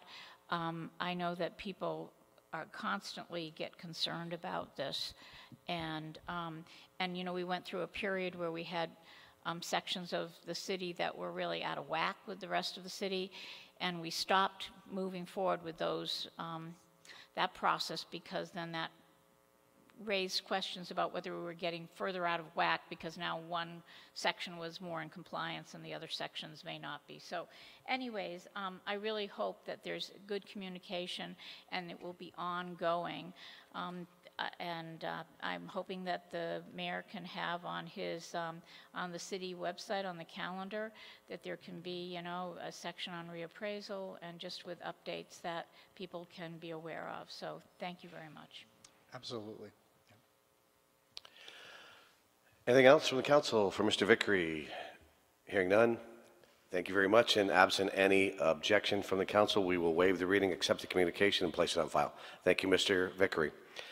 That moves us into our final stage of the meeting tonight, which is item number 5, a number of things, but committee reports. Any committee chair who would like to speak on committee activity? Chairman of TUC, Councilor Tracy. Thank you, President Wright. Just want to let folks know that we have a Transportation Energy Utilities Committee meeting on Wednesday, May 16th at 5 p.m. down at DPW. And on the agenda, we have just 2 items, the Winooski River Bridge scoping report and alternative selection. as well as the Bank and Cherry Streets public improvements, a presentation of the concept designs for approval and recommendation to the full council. So if you're interested in either of those issues, either as a member of the council or certainly a member of the public, you're welcome to attend on Wednesday. Thank you, Councilor Tracy. Councilor Hartnett. Yes, I want to make an announcement that the PAC meeting that was scheduled for tomorrow at 5:30 has been canceled, and it will be the following Tuesday, which I'm not sure what the exact... 22nd at 5:30 at the same place. Staffing issue with the city, we haven't resolved that yet, so hopefully we'll have it fixed by then. So we will meet a week from Tuesday. All right, thank you for that update, Councilor Hartnett. Other committee chairs? Councilor Nodell. President Wright, I'm not a committee chair, but I'm the head of a work group. Would this be the time? This is the time. Okay. So the inclusionary zoning work group, it will be holding a public hearing about our recommendations and report on Monday, June 11th. And we have to get the room and everything, but we are very close to having a report, a draft report to take out to the public. And then we will have a meeting the following week to discuss what we heard, and then the report will come to the council. So I've said to the group, I'm committed to getting this off of our plates and onto the plates of the council and the mayor by the end of June. All right, thank you, Councilor Nodell. We are late, but... We're getting there. Yeah. Thank you, Councilor Nodell. Councilor Busher? President Wright, are you going to mention the tree committee and the meeting on Wednesday? I intend to, but if you'd like to, go ahead. No, I just wanted to make sure that someone mentioned that. Thank you. Thank you, Councilor Busher. Other committee chairs? Hearing none, we will move to General City Affairs. Any councilor who wishes to speak on General City Affairs? Councilor Hartnett. Thank you. I'll be brief. I forgot about the short turnaround that we have a meeting next Monday night as well. And I was working on a resolution, and I've heard people kind of freaking out about this. So I just want to there's a resolution coming next Monday. It does deal with residential parking. It is not to ask to eliminate residential parking.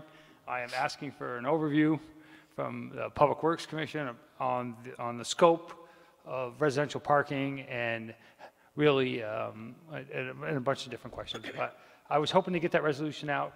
I'm not going to have time to get it out to everybody. I will have it to the city clerk's office tomorrow morning, and it will be on the agenda. If there's any questions, feel free to call. Councilor Dang has been working with me on it, and it's nothing extravagant. And if you guys have any questions, just reach out to either myself or Councilor Dang. Thanks. Thank you, Councilor Hartnett. Other councilors on General City Affairs? Councilor Roof. Thank you, President Wright. I just wanted to take a moment.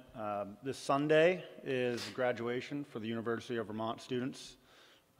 Their commencement will be a great cause for celebration in a lot of different ways, but also there will be some disturbance with the traffic patterns. People who have been here for time understand that the section around the green will be closed down and parts of College Street will be congested. This is a lot of areas around Ward 8 and Ward 1.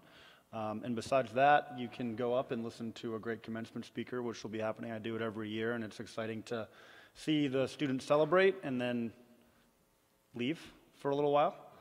That's just a personal enjoyment. But anyways, go Cats, graduation this Sunday. Thanks. Thank you, Councilor Roof. Councilor Jang, and then Councilor Busher. Yeah, so I wanted to say a special thank you to Jordan from the mayor's office, because just that I went to an event and it was at Otterbound. We were planting some trees for Burlington Parks and Recreation, and I was just surprised to see her there, because most of the time people do their work and go home. But she brought the boyfriend, the family, and everybody. She was so dirty. I think it was amazing. It was great. And I was surprised why I didn't see any other counselor. So that's one. And the second thing is, the Burlington School District Parent University graduation is June 16. We are working to have the chief of Abenakis, Don Stephen, as well as Bernie Sanders. And President, this year we would like to have you as a keynote speaker. So last year it was a mayor, but this year we want to have you, so put it on your radar. Thank you. Thank you, Councillor Jane. Appreciate that. Councillor Busher. So yes, this is a request to the President of the Council. So I'll get your attention. You have it. So on the consent agenda was the adoption of the emergency plan, and it is not usually put out for public because there are some things that are confidential or need to be handled carefully. But I do believe that an abbreviated overview, and I mean really abbreviated, is really important for the council to know about certain situations and how we as a community handle them. We've had that before, and if it has to be an executive session, so be it. I'm talking about something like 5 minutes. I'm not looking for a huge amount of time, but we have done this in the past, and I think that it's important for all of us to know how to handle certain situations or who we're going to call.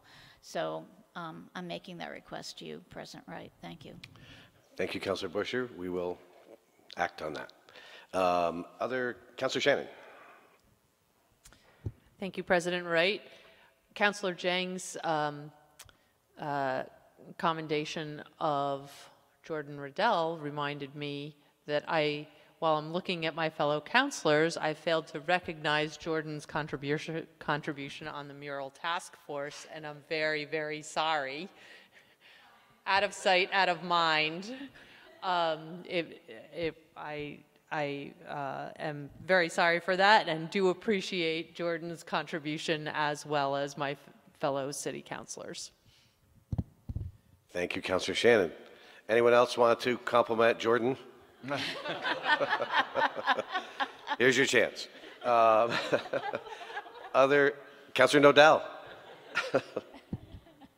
Well, Mayor, I am a big admirer of Ms. Riddell's, but I wanted to just make one other remark, which is on the consent agenda also, there is a communication from James Lockridge about public bulletin boards on Cherry and Bank Streets.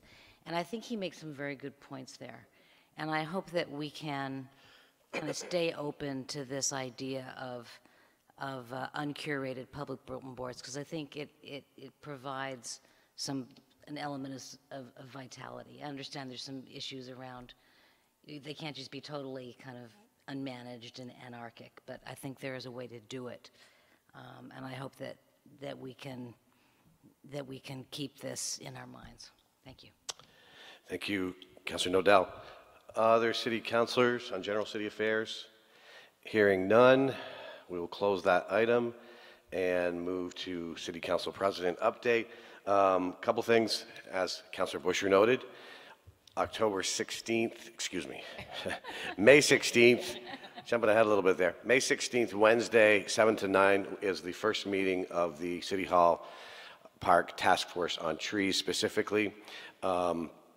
And we will be starting the meeting doing a walkthrough in the park.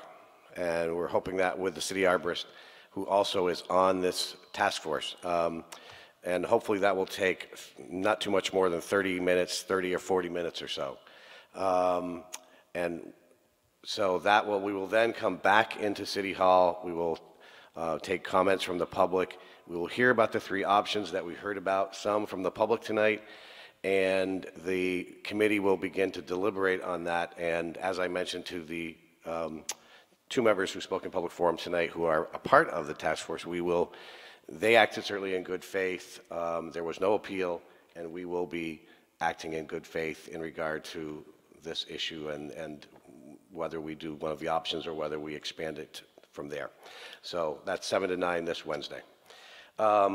Also, don't forget that next Monday is the necessity hearing on the Champlain Parkway. That will start here at 5:30 in Contois. We will hear an update from legal counsel on what the necessity hearing, explain what the necessity hearing is. We will then board buses. I think that is not a mandatory meeting for city councilors. Is that right, City Attorney Blackwood? The site visit is not required for everybody to go on, but the hearing is a regular council meeting. So you know, it would be nice for councilors to let me know, or I would appreciate councilors letting me know during this coming week who will be going on the buses. And then I would hope everyone can make the necessity hearing when we get back here. We will board the buses. If we need 2 buses, they will be 2 buses. The public can join us on the buses. And Channel 17 will be there as well. We will be stopping at Champlain College Miller Center and getting an update there. We could hear public comment there and then come back to Contoys, and the hope is to be back to Contoys by around 6:45. So please, again, let me know if you will be going on boarding the buses. Point of information? Point of information, Councilor Nodell. President Wright, will there be a stop at Champlain Chocolates? If that gets you on the bus, we'll do that. It is right nearby, so you can scoot over to Champlain Chocolates. So that's, and then on the, Councilor Shannon? I just wondered if there would be a stop at Switchback. Or now you're getting gravity. carried away. Zero gravity. Zero gravity. Okay, all right. Now we are really starting to talk my language here. I can't eat chocolate, but I can go to the other place. So with that, I'll close that out. Last one is just we I think that's a good place to stop right there. We do have the commission, or the committee on commission appointments. Also, Councilor Mason has agreed to chair that this year. I will serve on that again, and Councilor Tracy is serving on that, and I think Jordan is on that as well. Jordan serves on that from the mayor's office. So again, there'll be some more compliments coming, I think, for Jordan as we go forward. So Councilor Mason will be working with the city clerk's office to begin to schedule some meetings there. And with that, I will conclude my remarks and turn it over to Mr. Mayor to take us home, or take us into the executive sessions at least. Mr. Mayor. Excellent. Thank you, President Wright. I did want to cover a few things tonight. First, let me start by saying it was a moving experience and an honor to represent the city at Governor Phil Hoff's memorial service over the weekend down the street on Cherry Street at the St. Paul's Cathedral. You know, there was many moving tributes throughout the day to the governor, and he certainly was someone who accomplished a great deal during his time in public life. The list includes creating the Vermont Student Assistance Corporation, creating our legal aid system, starting Vermont Public Television. He was a major figure in the anti-war movement. He had other environmental victories, but one of the things I learned during the course of that day that I thought I'd come back and just share with this group, which was I had not known prior to the day, was that Governor Hoff's career in the public eye began actually as a candidate for alderman in 1959, 1960 in Ward 6, where he was actually unsuccessful. He did not win that first campaign, but less than a year later he ran to be the sole member of the city representing Burlington in the Vermont House of Representatives. At that time, Burlington got all of one representative.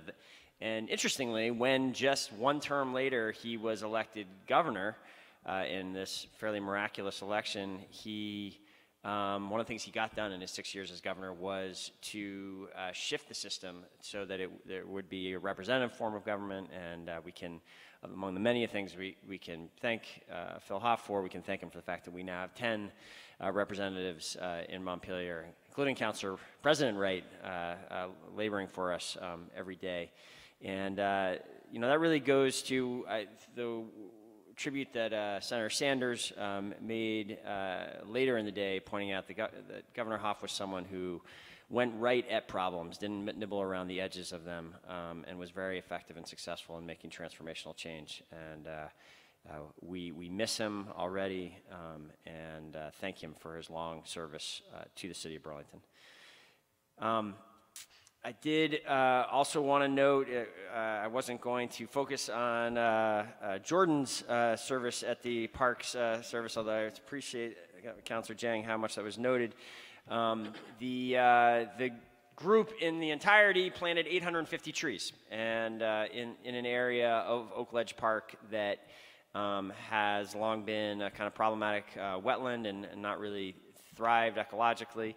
And I think it's just worth noting at a time when there's understandable concern about trees being removed in different parts of the city. There's also a massive effort from the Parks and Rec Department every year to reforest and plant trees, and the amount of trees in the city have been dramatically expanded in recent years, and this was one good example of those efforts.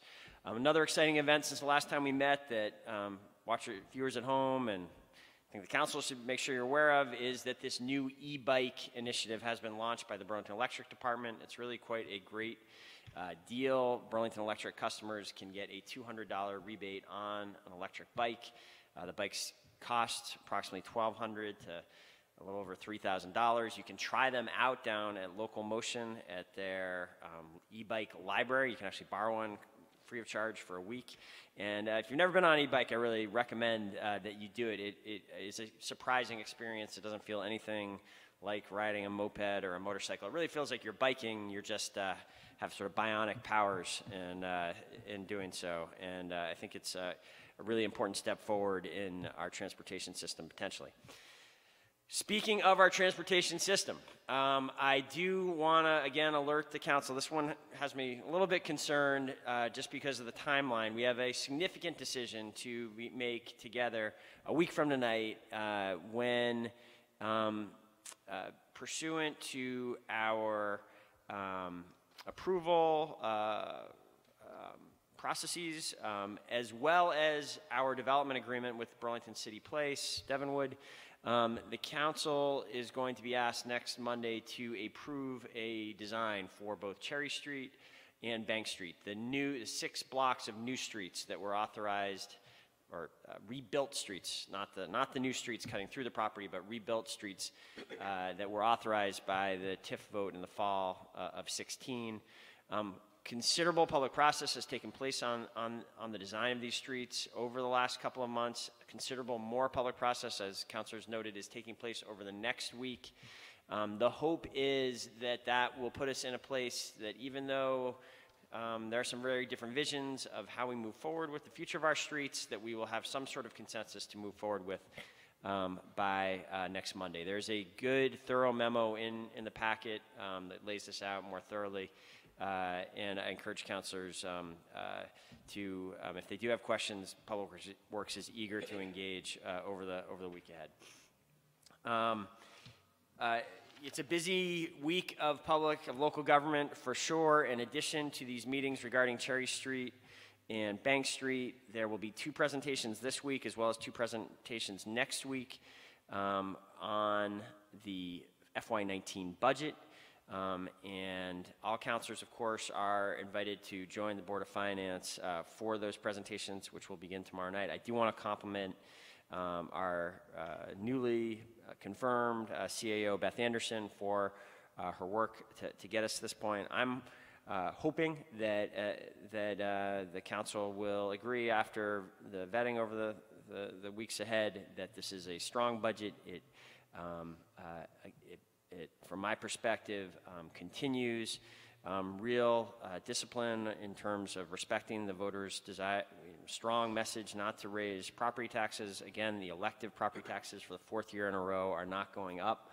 At the same time, programs in this draft budget, all programs remain intact, all staffing remains intact, and but we still have a ways to go with this. There remain weeks and numerous meetings before the expected vote in mid-June, when we will present formally not the draft budget that we have now, but the formal budget to the council. We look forward to the discussions ahead. The other things in the weeks ahead: the 5th annual Burlington Police Department barbecue will be taking place this Wednesday from 4 to 7 p.m. at Pomeroy Park. And it will be another version of the great event that we have all enjoyed for the last 5 years. There will be food, there will be DJ Craig Mitchell will be there, there will be a wide variety of municipal trucks, On display, information booths from over 20 partners.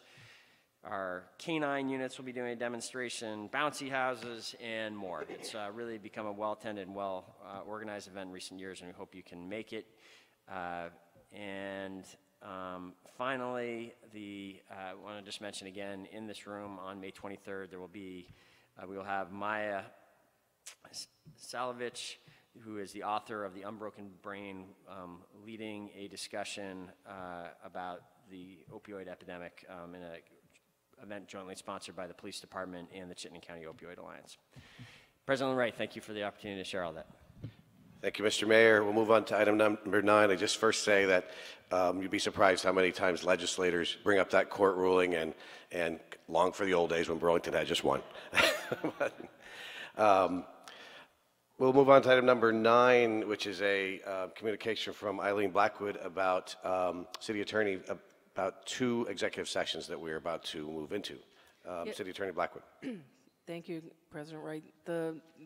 There are 2 sets of issues that I've been asked to address. One is to give you an update on collective bargaining with our unions, so employee labor relations, and the second is to give you an update on the Public Utility Commission ruling and hearing that occurred, and I've been asked to give you some legal opinions about what the effect of that is, and so I believe you should go into executive session to hear those as well. So both of those issues would require you to make 2 findings. The first finding being that premature disclosure of both the labor relations issues and the advice from your city attorney would put the city at a disadvantage would be your first motion, and a second motion to go into executive session, if you agree with that. Thank you. Move the first motion. Councilor Busher moves the first motion. Is there any discussion on the first motion? Seconded by Councilor Nodell. Any discussion? Hearing none. All those in favor of that motion, please say aye. Aye. Any opposed? And now we need the second motion to actually go into executive session. Based on those findings, I move to go into executive session. Moved by Councilor Busher, seconded by Councilor Nodell. Any discussion? All those in favor of moving into executive session, please say aye. Aye. Any opposed? We will move into executive session, and there is no action coming out of this executive session, so Channel 17 will say good night. And who can stay? And who's